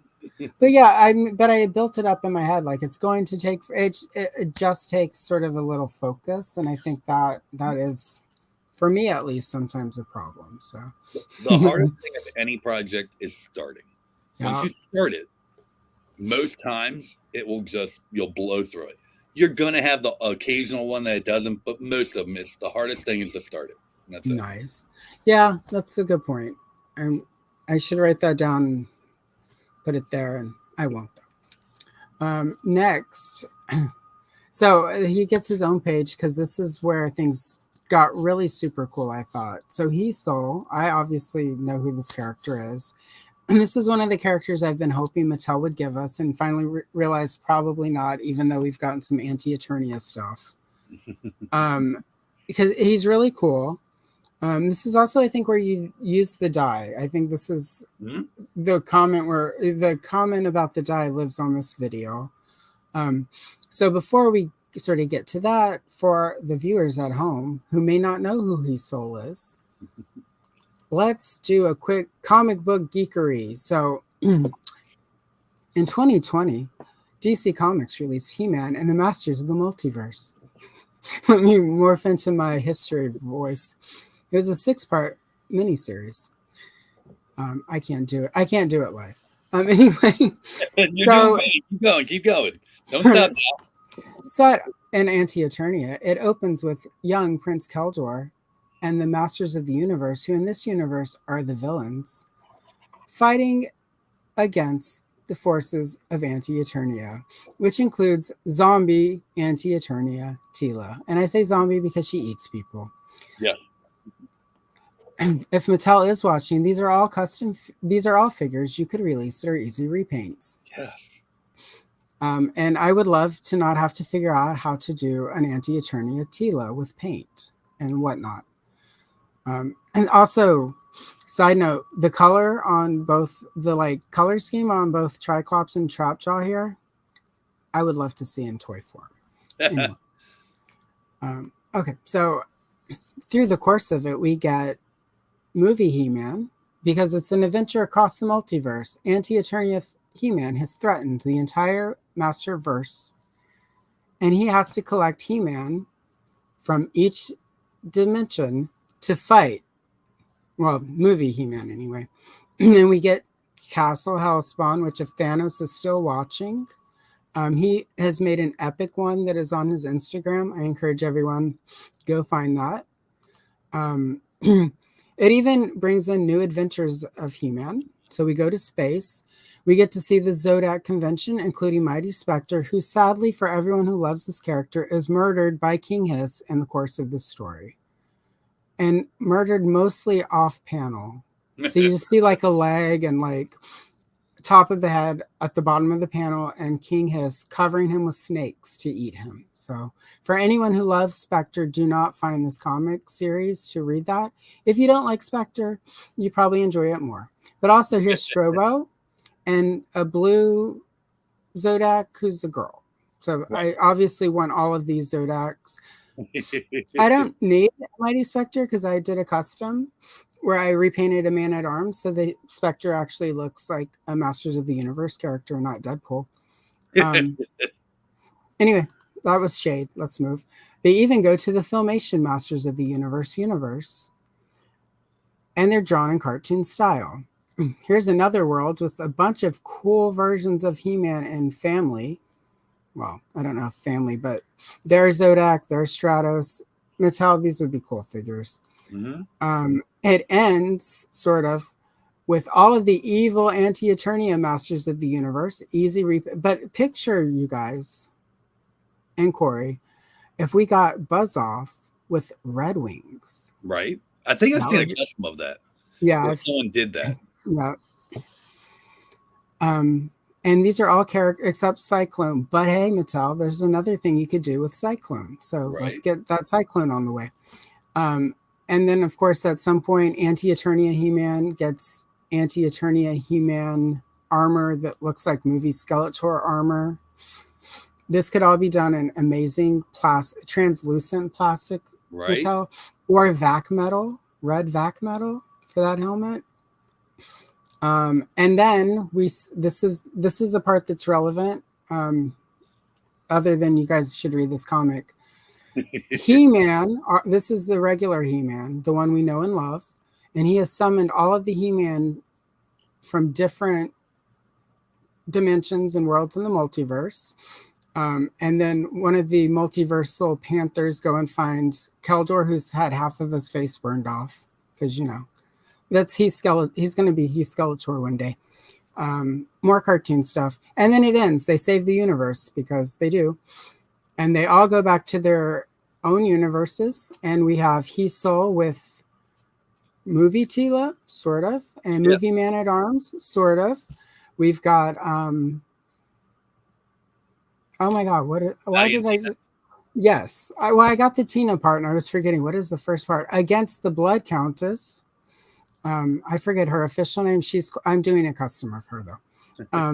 And then even the little wacky world, we get all the cool ones. Yeah, He-Wo. I can't say it out loud without Elmer Fudd. Oh, Elmer Fudd. And And it ends with, we can all have the power. And Keldor does not get his face back, but Evelyn loves him anyway, because it's that kind of story. I would like to never liked that. I wish he would have gotten his, I think he should have gotten his face back. I really agree. Like, it seems really weird. And I think, and also I'm just going to say, if you're going to commit, let's see her kissing the side of the face without skin. Like, just right. like, seems like a cop out right here. They do that in Revelations, where she's just kissing his teeth, and it's like, odd. It's awkward and gross, but at the same time, I was like, I'm here for this. Like, this is what we've all been thinking. Like, you know, like we've all been picturing that. Like, how did they? It's like, oh, that's how they do that. Okay. And then I'm like, I don't want to think about other things now. But we all thought about other things. Thank you, Silent J. No, yeah, it's Silent J and Silent Bob. It's been a while since I've watched this. Yeah, that's right. And so we'll go back to this giant picture I made of it, because this is, for me, when I read this comic, this was the most exciting panel, was because these are all the different He-Man from different places. This really cool He-Man who's Battle Cat, but He-Man. He-Soul, He-Wo, Tina, Hyra, Platino. So, like, these are all, Valiantina. See, it's right there on the panel. I should have just read.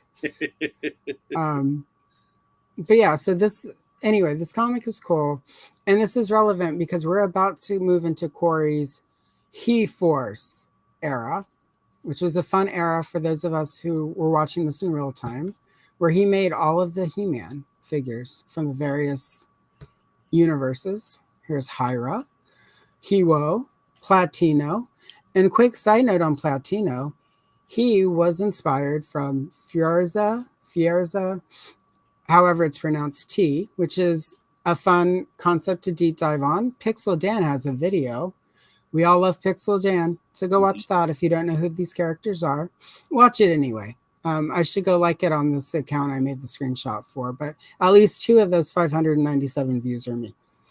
And you can only like it once per account. So anyway, so back to the real reason we're here, that it's not Pixel Dan. It's Corey, and here is Corey's various customs of all the cool characters. All the videos for all 3 of these are up, so I recommend going to watch them to actually see them be built. Oh wait, we're too far. Okay, there we go. Oh, that's too far. No. Oh shit! Spoilers. Oh. Okay, there we go. Anyway, so just pretend you didn't see any of that happen, everyone. Or just don't. I just spoiled it, so whatever. Spoilers are dumb. Okay. So obviously, yeah, they were looking at something. Okay, so He-Force is, to me, really cool concept. What I loved about it was multiverse. I keep saying Masterverse just because that's what we call it now. At the time, it was a multiverse. On the surface, the whole story is very, sort of DC Crisis on Infinite Earths. It's very like predictable DC event thing. Mm-hmm. But it's the first time, as far as I know, that it's been done in the He-Man Masters of the Universe world. Mm-hmm. And to me, that was really cool because we are seeing all these different versions of all of the characters, but especially the He-Man, because some of them, obviously, like Platino, is sort of inspired by real world places, but some of them, such as Tina, which is based on the author's daughter, were brand new concepts. Or sort of like, well, there was a production concept art one time of a character, let's make that this person. And I liked that because one of the things I've become more aware of, especially with Origins, is some of the fandom of Motu seems really reluctant to bring in new ideas, new concepts, new characters. And for the rest of us, we love the Frogmonger, because even though he's technically based on a vintage concept, the Castle Dungeon Great, he's still a new character with new, Fangor is newer, he's Classics era, so not long before the the comic was written. But Lady Slither again is new. So what really sort of jumped out to me about all of these was you sort of still sticking in your wheelhouse of sort of making He-Man and Skeletor figures, but sort of really able to build out beyond that with like really cool He-Man variants. So I'm assuming you liked that comic series. So let's talk about that. Well, I did. And actually, the thing I liked about it was, and each of those variants, if you go back and look at them, like Tina right there, all she is the Flying Fist He-Man. Yeah. With a different character in it. And same thing with Platino. Like, all he is laser light He-Man. Yeah. You know, Hyra is Flying Punch He-Man. He-Soul is Battle Armor He-Man. The Zack the He-Cat is it's just Battle Cat, man. Yeah. Like, they took stuff that like was already made and just figured out an in continuity reason for it to work, and it was like a really cool idea. And like, I didn't know, I'd seen that comic book and found it after the fact, and I needed something. I was going to Workbench Con actually. Yeah. And I found the comic then. I want to say like not this year, but last year. I want to say 2022. Read it. That was my reading material for the plane, and like I really liked the He-Soul idea. Yeah. I really liked that color scheme. I thought he just looked cool, and like that's as far as my plan went. Was I wanted to make him. I wanted to make him. I wanted to make King He-Man because I also wanted to figure out where that He-Man came from because I didn't read any of the DC comics, so I had no idea where this He-Man was from. And I was like, okay, well, I'll start with those two. Well, I made the first one, and I'm like, I was talking to Jess. I was like, there's like 7 or 8 of them. I'm like, that would be 7 or 8 videos. There's about that much time before Power. Because that's what I was trying to do. I was doing this before I went to PowerCon. And I'm like, I can just do 1 a week or whatever, and then they're all done before PowerCon. And she's like, do it. So that's what I did. And it's funny because that's the first video you messaged me on.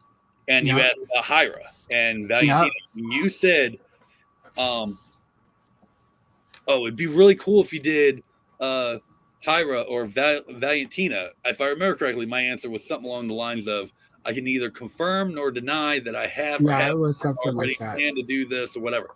At that point in time, she was done. Yeah. So her video was uploaded.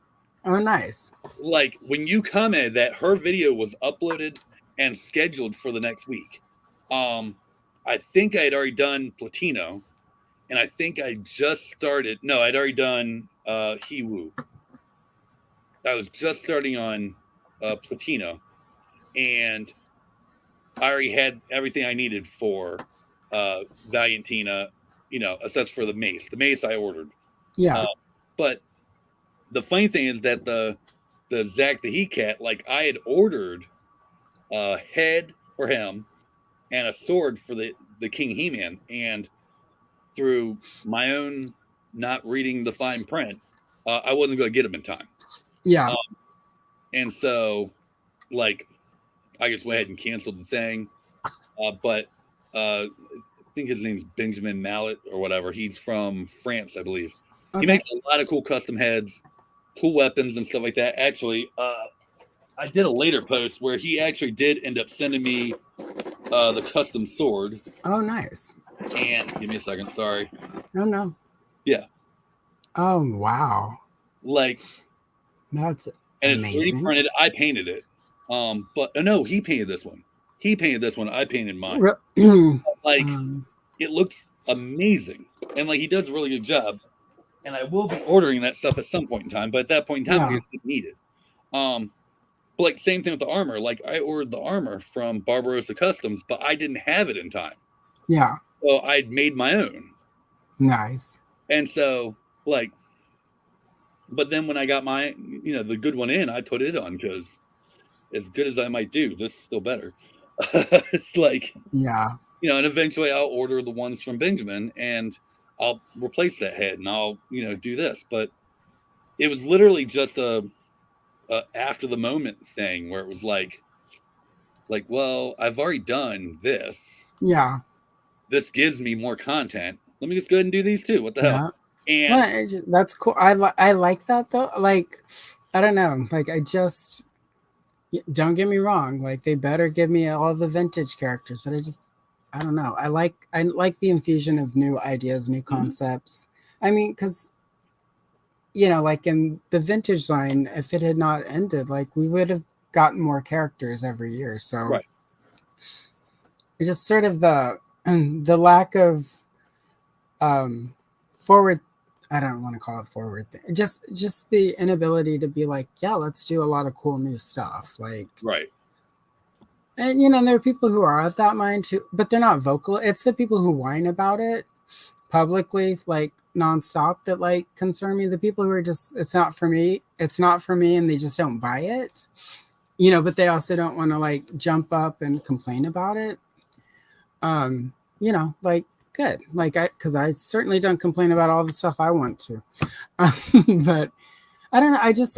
I that was really when I was like, it's happened a few times, but with this was really when I was like, whoa, he's doing really, really cool stuff. That why doesn't he have more views? Like, not that you don't have a lot of views, you have really good views, but it just felt like it should be 3,000 times more because the stuff was so cool. And so I don't know, it's just different in a good way. Like, so I mean, that was when I was also like, I need to get my channel to a place where I can actually reach out and say, hi, why don't you come on here and we'll talk for however long about why you're doing this, because this is what's cool. And that's why it's like, it's fun. It's less stressful than trying to do the woodworking and prop making and stuff like that. Like I said, not that I won't do that, but these are fun. And yeah, like the community, for the most part, the community around this is very welcoming and very engaging. And I'm a firm believer that, like, if I can just get these videos in front of more people yeah. like, I have no illusions that everyone's gonna like it. Right, but for sure. I do think more people will like it if I can just get them in front of people's eyes. You know what I And mean? that's and it was interesting because like I sort of a lot of the people I hang out with in sort of toy tube circles, like they're people who custom, and they tend to enjoy Masters of the Universe. And when I would mention your stuff, so many of them kept saying, who? And I'm like, how do you not know? Because of what you're watching on YouTube. And for whatever reason, like, like, and I was just like, well, I know a lot of those people will show up and watch my stuff. So let's do a live stream with them so that I don't have to edit. I hate editing. That was the funniest thing about this whole setup was like, well, I don't know if we're gonna do a live or which one would you rather do? I'm like, I'm game for whatever. I'm not. Yeah, that was me saying like I don't really want to edit, but I don't know how he feels about going live, and I don't want to make that a make or break. No, I'm not shy. If I was shy, I need to not be on YouTube, first of all. Yeah, right. Like, well, there's a difference between. I'm the guy who will get up and talk in front of people, like, and make a speech and not have a speech ready. Right. So, like, yeah, I'm not shy. Excellent.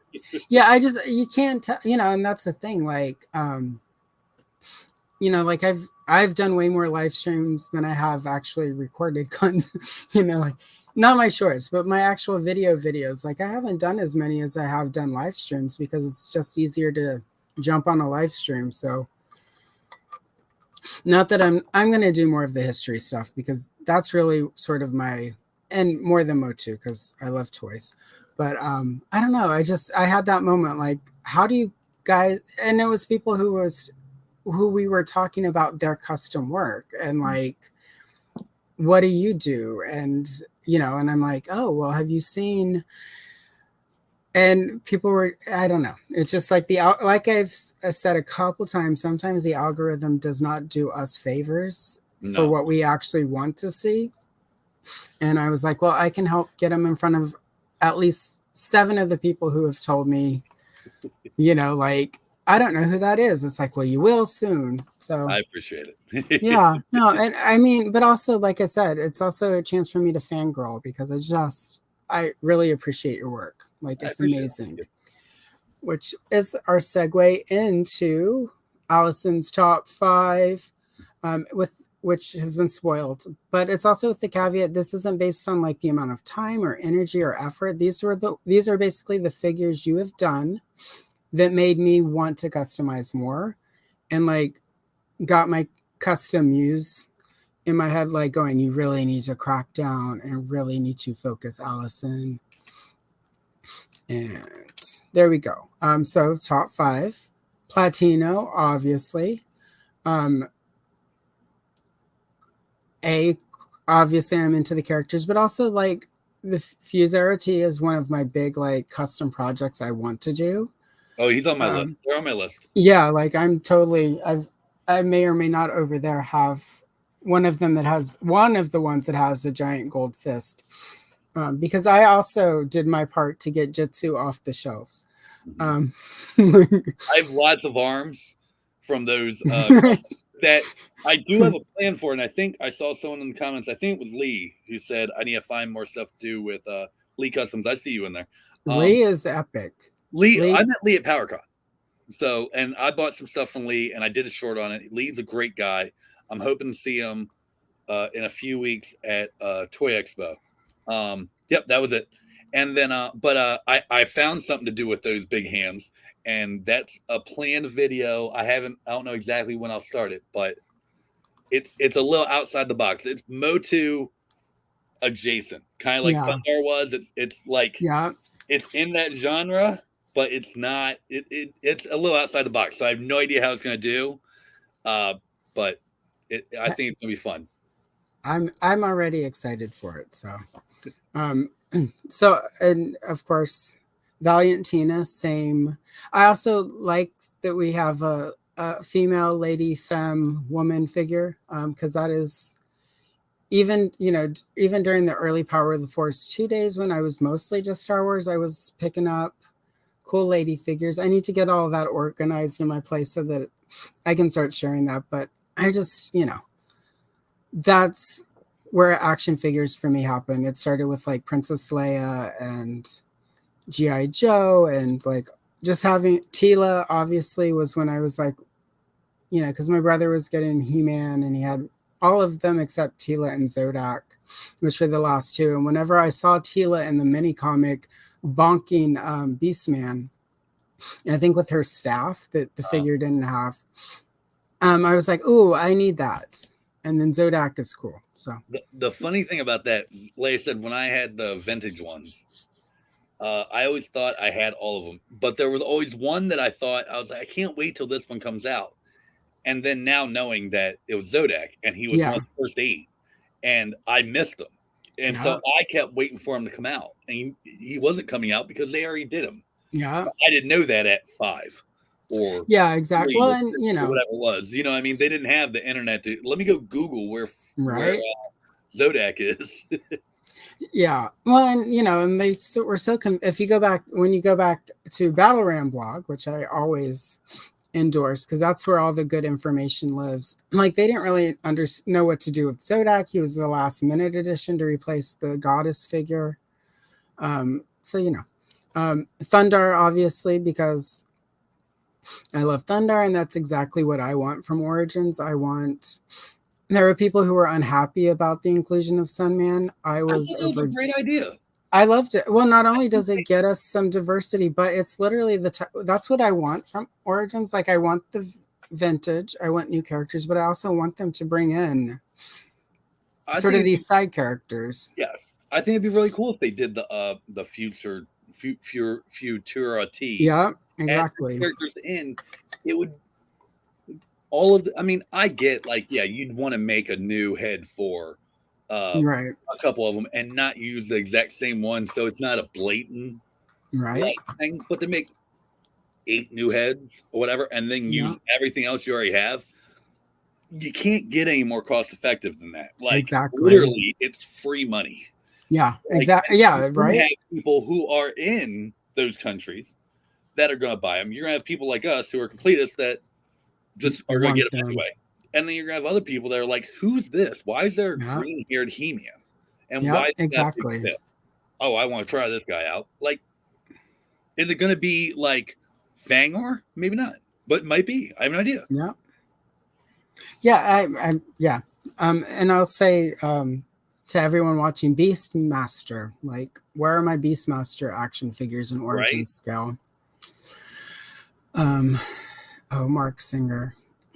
Mark Singer, I think, was my first crush as a kid because of Beastmaster. Anyway, oh, come on. There we go. And then Warrior Angel, because again, epic, and approachable, accessible. There we go. I also, the wings are helpful because when I do my Queen Angela for Origins, I know how to make some wings now. And then he sold just for all the reasons I've gushed about as far as that comic series and what you're doing. It just made me really sit back and go like, yes, I need to put some time and energy and love into my custom figures, because if I get this much joy watching other people create, then that is joy I can enjoy from my own endeavor. I'm trying to say it in a way where it doesn't sound weird and kinky or whatever. Like, I can pleasure myself. No, that's not. I mean, I could. Don't get me wrong, people. That kind of video, guys. Yeah, right. Exactly. Yeah, right. Your own. It's fine. I'm not judging. Yeah, but whatever. But if you want to, just click her links below, and she'll have her OnlyFans there. Yeah, I don't have one yet, and if I did, it would be very boring. I would be that. It's like those restaurants where you pay people to insult you. That would be my OnlyFans. Dick's Last Resort. I love that place. I haven't been there. It's funny. We used to have one 15 minutes from me, and I never went to it. But yet I've been to the one in San Antonio that's 1,500 miles away. Yeah. I had never been to the one that was 15 minutes away, but the other one I had been to 3 times. Yeah. Maybe I could do that because I'm really good at insulting people. Yeah, who knows? So that's my top 5 for the obvious reasons. And let's do this because this is a great picture for us just to keep up. I'm not going to ask you necessarily for a top 5 because obviously for you make these. It's like Sophie's Choice having to pick one. I'm not picking kids, dude. Yeah, right. So I'm just going to say instead of like a top, just which one right now is your favorite that you've worked on? So that's kind of hard. So, I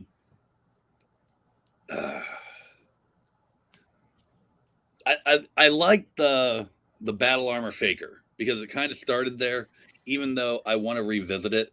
Like, that's one of the reasons I did the vintage one, which is also one of my favorites, is because I didn't get this one right.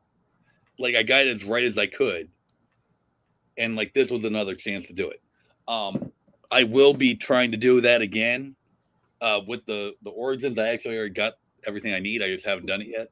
Nice. The New Adventures Skeletor was really cool.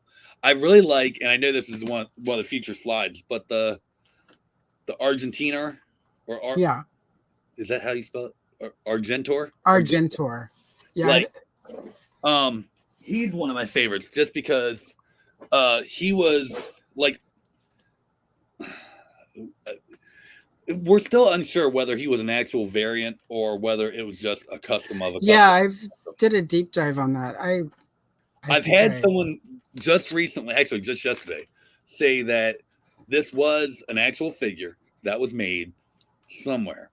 But I have a feeling, and I'm not positive, so I don't want to call anyone a liar, but I think the one that they're seeing was Barbarossa's, who has made a vintage one on a card back and all that, and also a classics version of it. Yeah. Well, and Barbarossa's work is done on the same level that Mattel. I mean, like, I've got some of his, have a few of his pieces, and it's, if you lay it down next to vintage or even not so much Origins because the plastic's a little different, but his weapons especially, like, can't tell the difference. No, and that's also the sword he did a vintage sword that is double-sided. we never got a single double-sided. I'm trying to figure out where the camera is. A single double-sided vintage sword. He actually made one, and it is awesome. Yeah. Like, that's the one thing I always hated, is that they were still two halves, even though it was Faker that had it. Well, why is Faker? Yeah, right. Why is, we're on Thunder Punch He-Man. Like, they haven't been using that concept for a while. What made it even worse, though, is you couldn't put the Faker sword with the Prince Adam sword.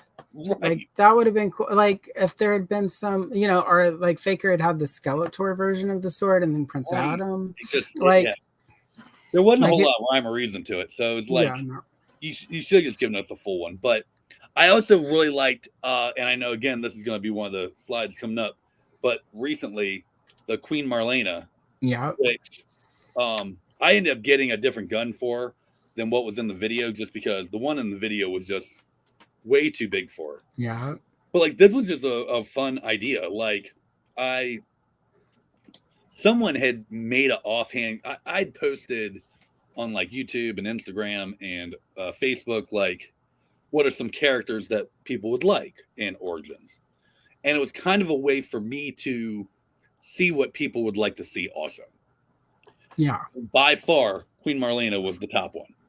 And now I know Lee Customs does a kit for Queen Marlena, but it's very much based on the animated series, which is fine. Yeah. But someone had said, I wonder what Queen Marlena will look like if Mattel had done her and not Filmation. Kind of like we got the King Randor. And so that's kind of where my starting point was like, I want to make it its own thing, not just, Queen Marlena in a green gown with a sword or a gun, you know what I mean? Or not the astronaut. So that's kind of where that started. That's honestly one of my favorite ones. And the Cosmic He-Man's fun too. But see, then you're just going to start showing them to me. I'm like, yeah, that one too. Oh, and that one. Right. Yes, and this one's cool too. Like, the Cosmic He-Man, he was out of like the last 4 or 5 mini comics, and like, I saw him and I'm like, this is such a cool idea. Well, and it is, and also, like, hopefully, I would assume Mattel is including him because he's on a list of potential characters, and with the design, I would really love if they would. I know it would be hard because of the different colors, but if there is some way for them to do translucent plastic with that, if they do him. And real quick about Queen Marlena, what I do really like and appreciate about the design of it is it's battle armor Queen Marlena. So for those of us, myself, who have Lee's Queen Marlena kit, like, you can have them both side by side, and like, it's like, it's not the same it's really cool. Like, I that's one of the things I did really love about the design, was it does not replace another amazing fan who is doing custom work and making it available. Like, right, because Lee does an amazing job, and he does epic work. I don't want to, like, I don't sell a lot of mine. I'm in the process of maybe doing that. Don't hold me to that, anyone. No, I've been talking to someone, and they've been giving me some advice. Yeah. And they actually advised me that I probably should have done it on that video, and I didn't. And because I wanted it, because I really liked it. Yeah, I can make another one, and I might still do that, but I don't want to just copy what someone else did. Now, I do understand that by saying that, I also did that with this. Possibly, but that's a different. But I also reached out to him before I even did it and said, hey, I want to do this. I'm buying the armor and the weapons and all that from you. Yeah. Was this you? Yes, it was me. Here's better pictures than the ones you're getting on the internet. I want to see what you do. Right. So, like, I didn't just copy what he did. I did it my way. And, like, as soon as I did it, if anybody does Barbarossa Customs, he puts out a newsletter. Yeah. And in the most recent one he did, he has now Argentor set because of that video, which was really cool. Like, it's his thing, but I kind of brought it back up again. So he said he's gotten a couple people go to him and get it. So that's kind of cool. you know, like I don't think I haven't technically done any.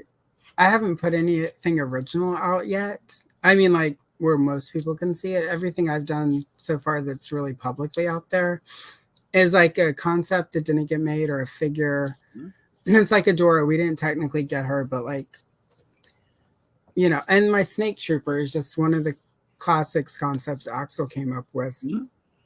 I think those are the only two I've like put out since I started the channel.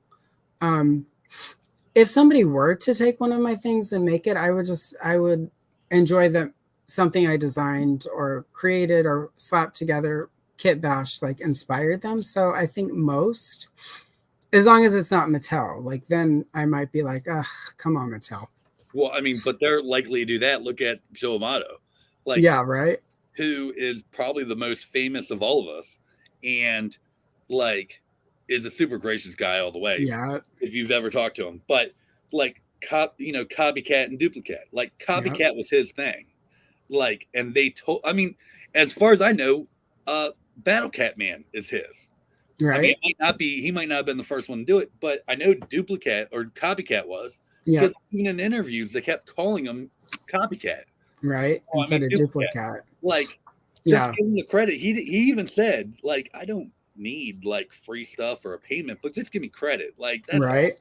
Like, but it's also that's that weird murky thing where it's like the people who actually created it don't get credit. Like they don't get credit after the documentaries came out and stuff like that. And that's what got me re-involved was when the Toys That Made It. Yeah, like Mark Taylor and right. Like, yeah, there's super fans that already knew that, but like I was well out of Motu by then, and it was like, oh yeah, this is why I really like this, and blah blah. Wait, they did a whole nother line of these? I didn't know about classics. I never saw classics. Ever. I think after it was done. Yeah, I think a lot of fans rediscovered once, especially because of when that hit. It seems like that hit either right before or right at the beginning of lockdown when we were all suddenly like, and if it didn't, it existed so during lockdown people could watch those. But yeah, the whole Mark Taylor thing to me is really like on the one hand, and I say this with the caveat of I don't think it's right, but I do understand from Mattel's point of view, like he was employed by us, he developed this for us, it's ours. Right. I get that, but also on the other hand, from a place of common decency, would it have killed you to just say like, you know, and based on the idea, yeah, based on concepts or whatever, and instead of making it so weird, and you know, and again, like he did create it under contract, so it's not like he would be technically, if they did that, entitled to anything more anyway. And I think there's a subset of fans, and again, this isn't said to like disparage them or make them like feel like they're anything wrong. There are people who probably don't support the brand because of how Mattel has treated the creators. Oh yeah, well, I mean, but that's no different than look at the comic book companies. Comic books are far worse in my opinion because half the time it's really murky as far as created by them owning it, you know. But that's also like you're a work for hire thing, and so anything you create under them, be it a toy thing, be it a comic book, be it whatever, is worked. You know, you're only working there because they're hiring you to come up with ideas for their thing, which I'm a firm believer that like, hey, like while you know Allison's writing this comic book, she should get a piece of these characters that are created, and like they have gotten a little better with that in the comic books, but with the figures they haven't, and that's just because they're behind the times, and that's all it is. Yeah, eventually it'll come back around. Hopefully somebody will sue the right way and it'll hopefully become a thing. But I don't, you know, as far as this could be a whole live stream on its own. As far as the comic book thing, part of sort of the issue around that is one of the biggest sort of cases that's frequently cited is Alan Moore and, you know, Watchmen. Yep. But the problem is he basically was taking the Charlton characters and reworking them so they weren't ruined. Right. And he had to do that. Yeah, right. And they wouldn't let him. So he had to do that.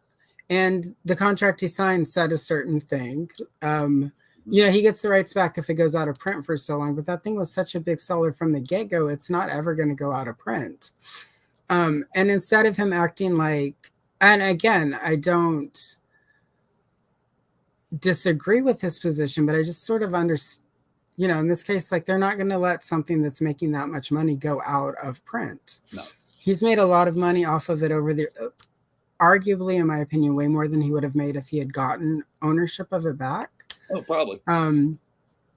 So it's, but that's the main sort of case that people bring out that, like ahead of even Jack Kirby, because Moore is way more vocal, and Moore's is a lot more, honestly, a murkier situation than like Jack Kirby's is. Jack Kirby is really... Kirby was just railed. Yeah, exactly. And it's like, so... But it always turns into Alan Moore, and Alan Moore is such a curmudgeon. Oh my gosh, I actually got to use that word. It felt appropriate. The best example of it, and anyone here who's a comic book fan will know this as soon as I say it, is Bill Finger. He's the best example of it. Exactly. Of Batman. If it weren't for him, you wouldn't have what you have. But, and I get it. We're not here to talk about comic books. So no. We'll get back to what we were talking about in a second. But it's when I met Pixel Dan, we were talking about the whole rights thing for Master Universe, because one of the things that a lot of people don't like about Spectre is that he keeps saying, oh, well, Mattel doesn't own Masters of the Universe anymore. Universal does. Right. What it is that it's just like Spider-Man. Universal owns the movie rights. Yep. Entertainment rights. Exactly. Animated series. That's why they're making their own animated series for movies. Yep. The way that Marvel can make whatever animated Spider-Man they want, they can't make movies without Sony. Right. Basic idea. But he keeps saying no, they don't own it. They do own it. They own it. They own She-Ra. They own Masters of the Universe. They don't own the film rights. And they don't. The problem with She-Ra is that they only own 50% of it. Yep. Filmation owned the other half, and that half is owned by whatever it is, Lionsgate. Well, and ultimately, like, the issue isn't even that. They can still technically make whatever, Spectre Creative's sort of argument is, well, we had to pay a royalty. It's like, right, because at this point, based on whatever the film contract is, you might have to pay a royalty on every figure because of however that film contract is, which is why they're keeping certain things small. But also at this point, a lot of those film options have expired and would have been renegotiated, which I would assume is why we're actually seeing Motu at retail again. And as far as She-Ra, the rights are complicated. And I say that when people are like, well, why aren't we? It's like, it's just complicated. It basically has to be worth their money to do it. And what to you and I sounds like, well, that's way more. That's not a big cut of your pie. To Mattel, it's more than they want to give. Right. With that said, now She-Ra's extra murky because of how 50-50 the creation of that was. Yeah. If Mattel wanted to do a Princess of Power line that was 100% based on the original toy line, that would be much easier. Oh yeah, absolutely. But the problem is use like Hordak. Yeah. Because Hordak is their creation. Yeah. Filmation helped design them, but it was in their toy line. So, well, and if they do, if they were to do She-Ra, like they use the Filmation design without problem. As long as they use, way I understand it, I'm not an expert, but as long as they use their designs for it, or they had a toy of this design, they are able to do that. Or it's in one of their style guides. Yes. Now, in toy form. Yeah, in toy form. Now, the animated series for She-Ra, that's why, and I don't know who makes it, but that's why we have the Netflix. DreamWorks. Yep. DreamWorks, thank you. Which I think is owned by Universal or Lionsgate or whoever. But they get first dibs on making the toys. Yep. But they can't put her in Revelations. Right. The CGI thing. Yeah, right. And, that's why, and everyone was like, well, it's weird. and it's definitely a whole tangent that we didn't mean to go down. Yeah, guys. we did. But I'm gonna write this down because this is a fun stream. This is a fun topic, so I'm putting make. I'm just gonna put. I'm gonna stop calling you by your channel name. You're just Corey now that we've actually met. But I want to do sort of a live stream sometime with a couple different people who will also discuss these things, and we'll make that happen so that we can do all of that because it's really fun to talk about that, especially with the weird misinformation. So yeah. Let's see. Okay. Oh wow. So we're at 2 hours and 16 minutes. Which is, I think, longer than I told you we would take. I don't think you gave me a time, to be fair, but I saw that most of your live streams usually go for about 2 hours. Well, also it's Saturday, so we'll start running into stuff. And it's I'm to the point where my voice is starting to give out, which is why it's a 2 hour limit right now. Usually, that's about how long it takes me to run out of voice. But so we'll start wrapping up. But and this actually leads into it. So what I have, so what's in your future, i.e. what cool customs and projects do you have coming up? Well, so I got 2 ready. Okay. One comes out tomorrow. Okay. I got one that's coming out. I'm using it as my Halloween video. Ooh. So those are done. They're actually right here. And okay. Then, like I said, I got the collaboration one I'm working on. I have stuff like planned. Like I said, I have a running list. My goal is, and I'm really bad about this because apparently YouTube's algorithm is really that's not right. Their ad revenue is really good in November and December because of the holidays. Yep. I'm horrible about getting videos out in November and December because of the holidays. So my plan is to try to have a video out. Yeah. All through that. What those videos will be, I'm not 100% sure yet. But if anybody wants, I will give you a tease as to what's coming tomorrow. I would like that. This gave me a hard time. So I need to figure out how to do like as close to a mirror finish as I could without being able to vac metal or chrome something.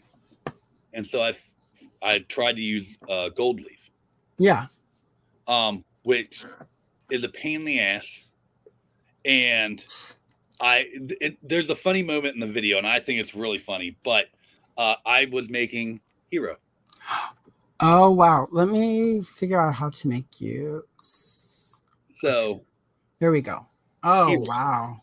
And really I didn't good. do his weapon because I don't even know how I'd start to do that. But I just gave him the swords from Revelation because I bought a big bag of parts and I didn't have anything to do with these swords anyway, so they're his now. That looks really good. But I mean, his armor's a little. If you really get in there, it's a little crunchy. Yeah. No, I may have a figure over here that I've been using, and this purple gold leaf on that has a similar crunchy look. So well, I have a joke in the video that it's like, well, it's crunchy because you did this, right? And I showed like a whole thing about that. But so then, like, real quick, we're gonna do this. Yeah, that's it. Anyone in the comment section that's still looking or still watching, real quick, a Halloween character, who do you think it would be? Allison already knows, so she's not allowed to answer. Yeah, I'm not going to answer. I wanted to see if we'll leave that running for a little while. All right. People can answer, and we'll see if anyone gets it. But like I said, I got some concepts that are not necessarily origin or Motu characters that I want to do that are like that adjacent. I want to revisit some. At some time, I'm going to do a new display shelf. Okay. That way I can incorporate Snake Mountain. I didn't get Eternia. Sorry, buddy. I didn't get Eternia. So I don't have to worry about that. And I'm sure I probably won't, because by the time it, on secondary market, it'll probably be $2,000 or something like that. So we're getting a few guesses. So I will make notes of them. Those are both really good ideas. Yeah. That's another good idea. None of those are right, but those are really good ideas. It looks like my custom list of figures. Oh. The faceless one I have thought about doing, but good night, Ray. I gotta let you down, buddy. My dog keeps trying to get attention. I'm surprised none of the cats have gone flying by yet. Right. Here, go see mommy. So, yeah. Does they, other than the guys trying to guess what the other customer are, I guess, were we taking questions? I was just asking. Yeah, we can take some questions. Anyone in chat, what questions do you have for Corey tonight? If any. Right. Oh wait, he has one, but it's related to his guest, Brennan. Scare glow, but more scary. No, it's not that. Okay, so is it Motu Halloween themed? Yes, it is a Motu character. Yes. No, it's not Scare Glow, but more scary. That if you want a Scare Glow that's more scary, get the aftermarket head from Barbarossa Customs. He makes an amazing, screaming head that's glow in the dark that fits it perfectly. Actually, I think it's on sale right now, but I'm not positive. Probably. He does regular sales. I recommend anyone who likes his work or does customs, bookmark his page and go check it out. Not the unnamed one, no. That would be a good custom. That would be a good one. I just put that on my custom list, Brennan. Thanks. Like I have so many. I have I want to do another. I want to revisit Battle Armor She-Ra at sometime. Crack the Clown. I don't even know who that is. Oh my god. Nope. Okay, Crackers the Clown is a Filmation character, and he's one of those characters where some of the fans want him, others are like, that's the worst character ever. I want him just because people hate him. Like, I'm there for it. Granny Man. Woodley ass? Oh, yeah. What's a custom you wanted to do but just couldn't make work? I don't know if there's any that I've wanted to do and couldn't make it work. There's a bunch that I want to do, but again, I haven't figured out the thing to make it interesting for me without it just being a repaint. I'm trying to think. See, the problem is I also like playing a lot of these close to the yeah, I know that's fine. And not like give away. But also, I don't want to tell like, "Hey, I'm going to make this," and then not make it, and people hold me right. No, fully understandable. But that's hard. I want to make Olar, not the He-Man, the Thundar character. Oh gosh, somebody said it in chat earlier. Mukla? What's that, Mukla? Mukla, whatever it is. The big hairy one. Yeah, the Chewbacca. Again, I kind of started like thinking about it, but yeah, I haven't done that yet. I bet you could with the little sculpting material use a buzz-off head to make him. Yeah. Well, I actually thought about, and I was looking for it at PowerCon. I was actually thinking about getting an Andre the Giant.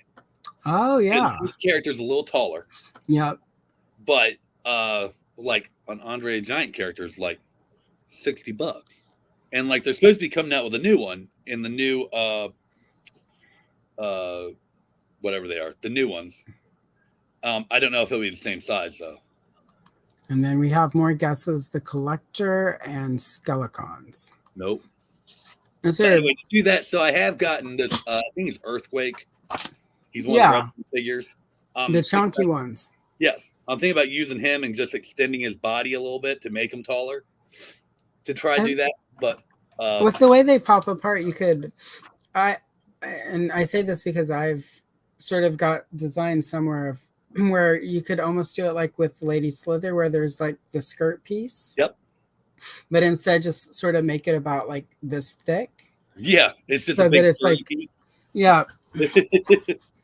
just a thought. Like, not that it's sketched out anywhere around here to sort of give some height to these. I have thought about doing Megator. Ooh, Megator is a good idea too, but no, that's not Secret safe, but thanks. Megator. That's a really good. right. I want to do a Megator. I've thought about Megator every time I see one of this Marvel Titan figures of Right, Hulk. I'm like, put a little fuzzy hair on it, and we're there. right. But I thought about shoot, pothole. I keep like losing my train of thought, but Yep. one I've thought about doing that I'm still kind of working out, and I think it's going to be a little. Unfortunately, I think it's going to be a little more brute force. Yeah. Is Too Bad. That one's really cool.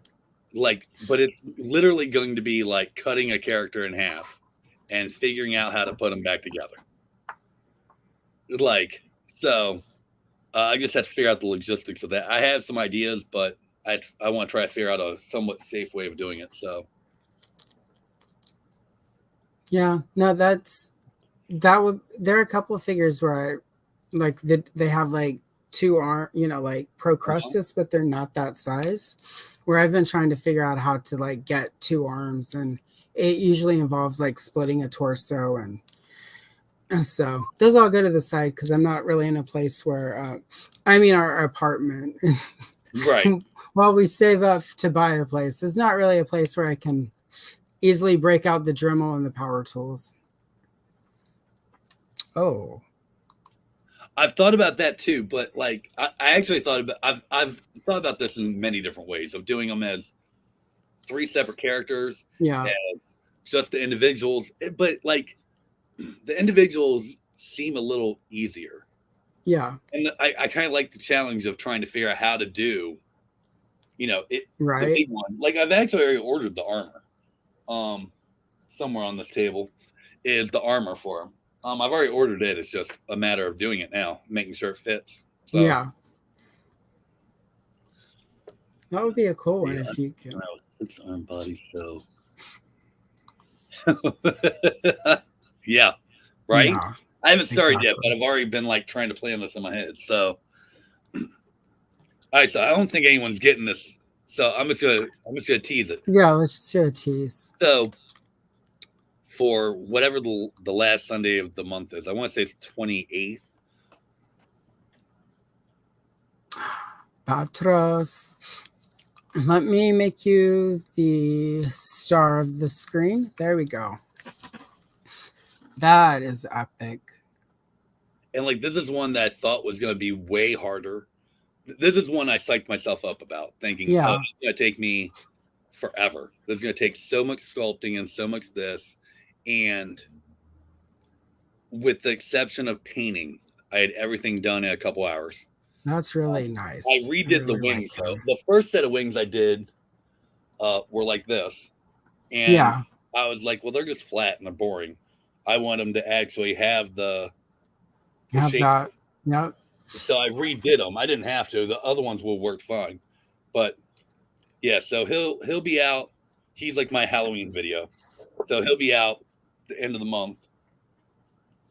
Yeah, but that's all I have done so far. I'm not teasing beyond that because it's not Oh, that. those are really good teas. I mean, those are perfect. So it's enough. Oh, It's Bruce Wayne, right? and not only that, but Bob Kane just got money because of that. So Yes, he did. Yeah. the Bill Finger should have got. So Yes. and then Thank you. and and I say it myself. Anytime Lee leaves like a nice comment on one of my customs, it feels extra awesome because I've seen Lee's work. Right. I own Lee's work. I've got Marlena. Right. I've got a couple of his custom heads. Like, it's really cool when people I consider one of the best at this. Let me. When people I consider the best at it are doing what they do and recognize my stuff as being cool. So, and then Thank you. yeah, he's Thank you, Lee. I epic. heard you. I saw you. Thank you. Okay. Oh wait, we will Oh, get no, to I did alpha. not. No, Okay. the head is actually all sculpted. I'm not going to tell Whoa. you what parts I use for anything. You'll just have to Okay. go like, subscribe, hit the bell, and you'll get the video when it comes out. That's really good sculpting. And then Alpha Magnus. Quick shout out to Alpha Magnus as well.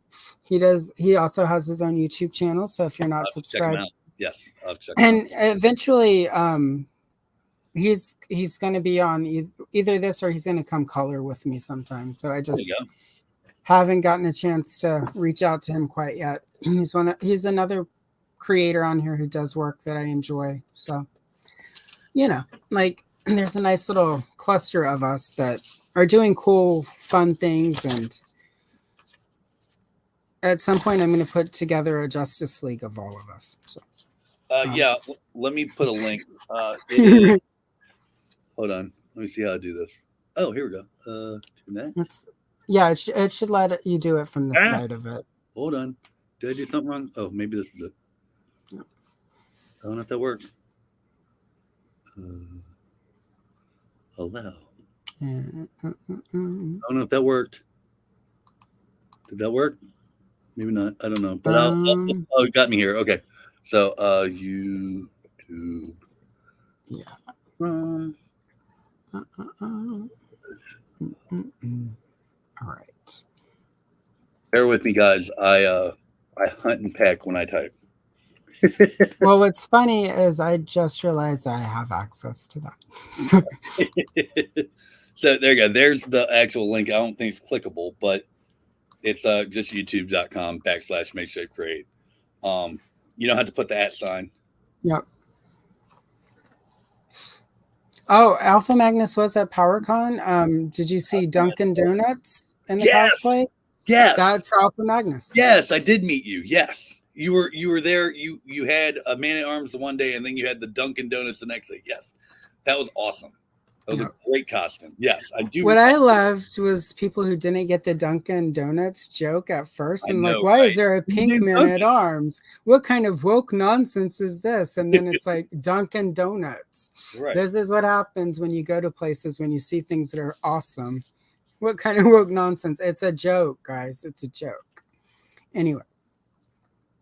And yeah, again, it was a really fun costume. There was a lot of good costumes at PowerCon. Yeah. And then thank you, Brennan. Yep. Macho Man at Arms. Yep, that was it. Yep. Yep. Yeah. I thought about taking the Skeletor costume with me, but it was my first time going. Yeah. I didn't want to have to go around all day. I didn't have a booth, so. There's a reason people go to conventions just to cosplay, because or like one day they cosplay and the next day they don't. Yeah. Because it's a lot of work. Like, oh yeah. Our cosplay friends and family do major heavy lifting to make our conventions exciting and fun. So it's appreciated. That Skeletor costume that I have is hot. It's a but it was pink. It was pink, so it was woke. Anyway. Yeah, he had a great costume. He had all his costumes were great. He's good people. He's one of my favorites. So there were some questions. So I've got everything on my cards. We should probably wrap it up because it is 2.5 hours. Epic. Play with them. Yeah, right. I should go rest my voice in a bit. But first, before we do that, we sort of went over what's coming for you, which is, a good place for us to end with. But what I want to do, especially when I'm interviewing creators, is I want to end with the final question, not necessarily just to be promoting, which your entire existence on here is to help promote your channel. So if you're watching and you haven't found him, subscribe, please do. He's a great creator. So sort of my final question is, What is it that you are hoping you can bring to sort of the community that you're creating in the next however long you create on sort of this platform and others? Right. Well, so like I like the idea that I'm hoping that I can give people enough knowledge or examples that if there's something they want to make, they can go find it in one of my videos. Or, you know what, I saw Corey do this to such and such. Let me give that a try. Because that's honestly how I started doing a lot of stuff. Was like when I did I forget which one it was. It was one of them. The milliput. When I started using milliput was because of Toy Ploy. I never Yeah. knew what milliput was. Like stuff like that. Like if I can just like when people tell me like I made this because I saw you do it. Like I love that. Like that's Yeah. awesome. You know what I mean? Like when when we did PowerCon, like I had a giveaway and like I had so many people that weekend come to me like someone got it before we even got into the con. Laura, I don't know if Laura's on or not, but she got the Moss Man before we even walked in. I was walking to the back of the line, like, and she got it. But I had so many people come to me, just like, "Hey, I saw your video. Hey, like this. Hey, that. Like, that was really cool." Like Lee was like, "Oh no, I watched your videos," and I was like, "Oh, cool. Like, thanks." Right. Like, um, it was fun. I just want. I like that for the most part. This community is very open Yep. and inviting, and we might not agree on everything, but that's okay. Like, yeah. If we were all the same idea, brain, mindset, it would be really boring really fast. Right. But it's okay to have different ideas as long as you don't attack each other for having different ideas. Exactly. Yep. Like it's okay to think about things differently, but let people think about things differently. It's okay. So, and other than that, like I'm hoping that eventually I can like do this full time. I am talking, like I said, I was talking with I'll just say who it was. It was Joe Amato about why don't I start selling some of these, and so I might try doing that. Yeah. Like I might do some of these. I'm actually that's a video idea I have is that maybe I'll make some of the ones that were popular, like He Soul, like Yeah. Phony, like New Adventures Skeletor, and make them again, and then put them up on eBay or something like that, or do a raffle on Facebook, or maybe all the above. I don't know. I haven't really figured that out yet, but it's like the germ of an idea. So it's a good one. I mean, I'm already sitting here thinking like, I bet it would be way cheaper than doing it myself in many cases. So yeah, probably. I'm I mean, into I'll the tell you idea. right now, like some of them, this cost me. The faker figure is $30. Yeah. The armor set was 45. Yeah. So that's $75 figure. You know what I mean? Like, yeah, that cost. It adds up quick. Like, I mean, the good thing is I'm monetized, and so it's a business, so I can write all of this up. I write helps. all my toys off. It was just Excellent. amazing. I know if 10-year-old me would have talked to Right. me and been like, "Hey kid, in 30 years you're going to be writing toys off your taxes." Like, okay, that sounds amazing. Right. Like, where can I sign up for this? So yeah. All right. Yeah, people do want them at retail prices and not realizing that it's custom. You're right. Some right. people do, and then others understand that. Like no, like Joe said it best. He's like, each one of these is a piece of art. Yep. Like you have to look at it like that and understand that it's going to cost more. Exactly. Well, yeah. I mean, it's not like we're mass producing this stuff. No. So yeah, I'm just looking right now at sort of my in progress over here. I am thinking about doing a casting and molding video of the hip part to Lady Slither. Yeah. because that's the only female hip part like that we've gotten.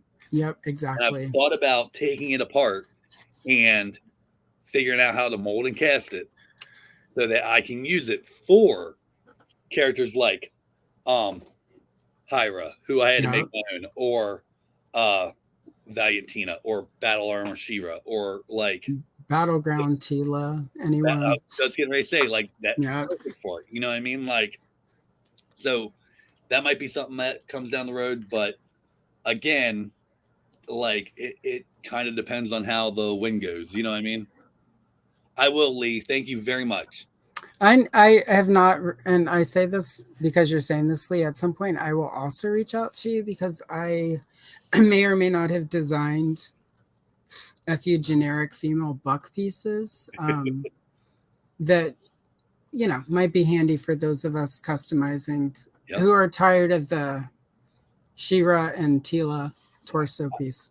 I will say this to anyone: if you have a 3D printer, I think it's Cult 3D has both free and purchasable 3D files that you can 3D print, and they have some for the He-Man and Skeletor of Origins, but they also have it's not quite the Origins buck for a female, but it's something really, really close. Right.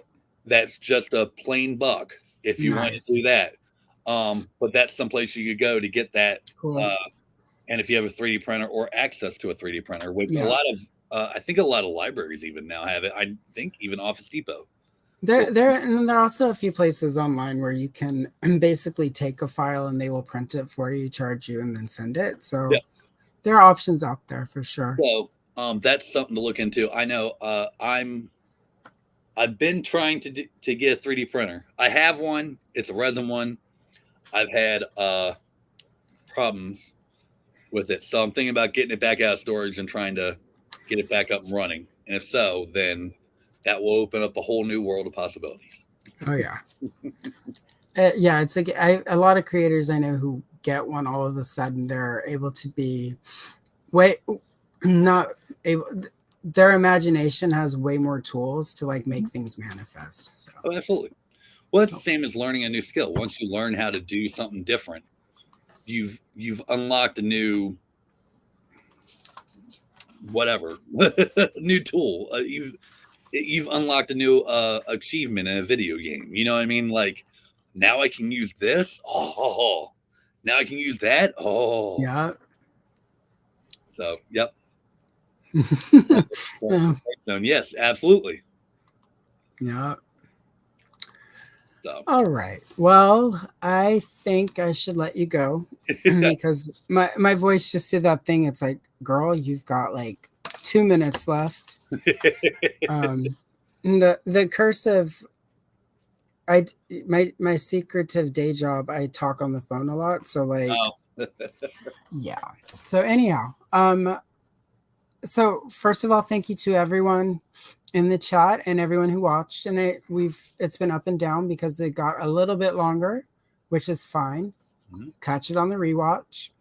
In my opinion, this is one that has something that is watchable, even if it's not a live stream.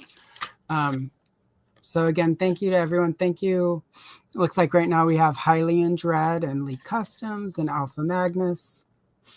Those are the only people showing up for me right now. So if I'm missing anyone who is still in chat and still watching, and the two aren't always the same. So thank you. I appreciate you being here.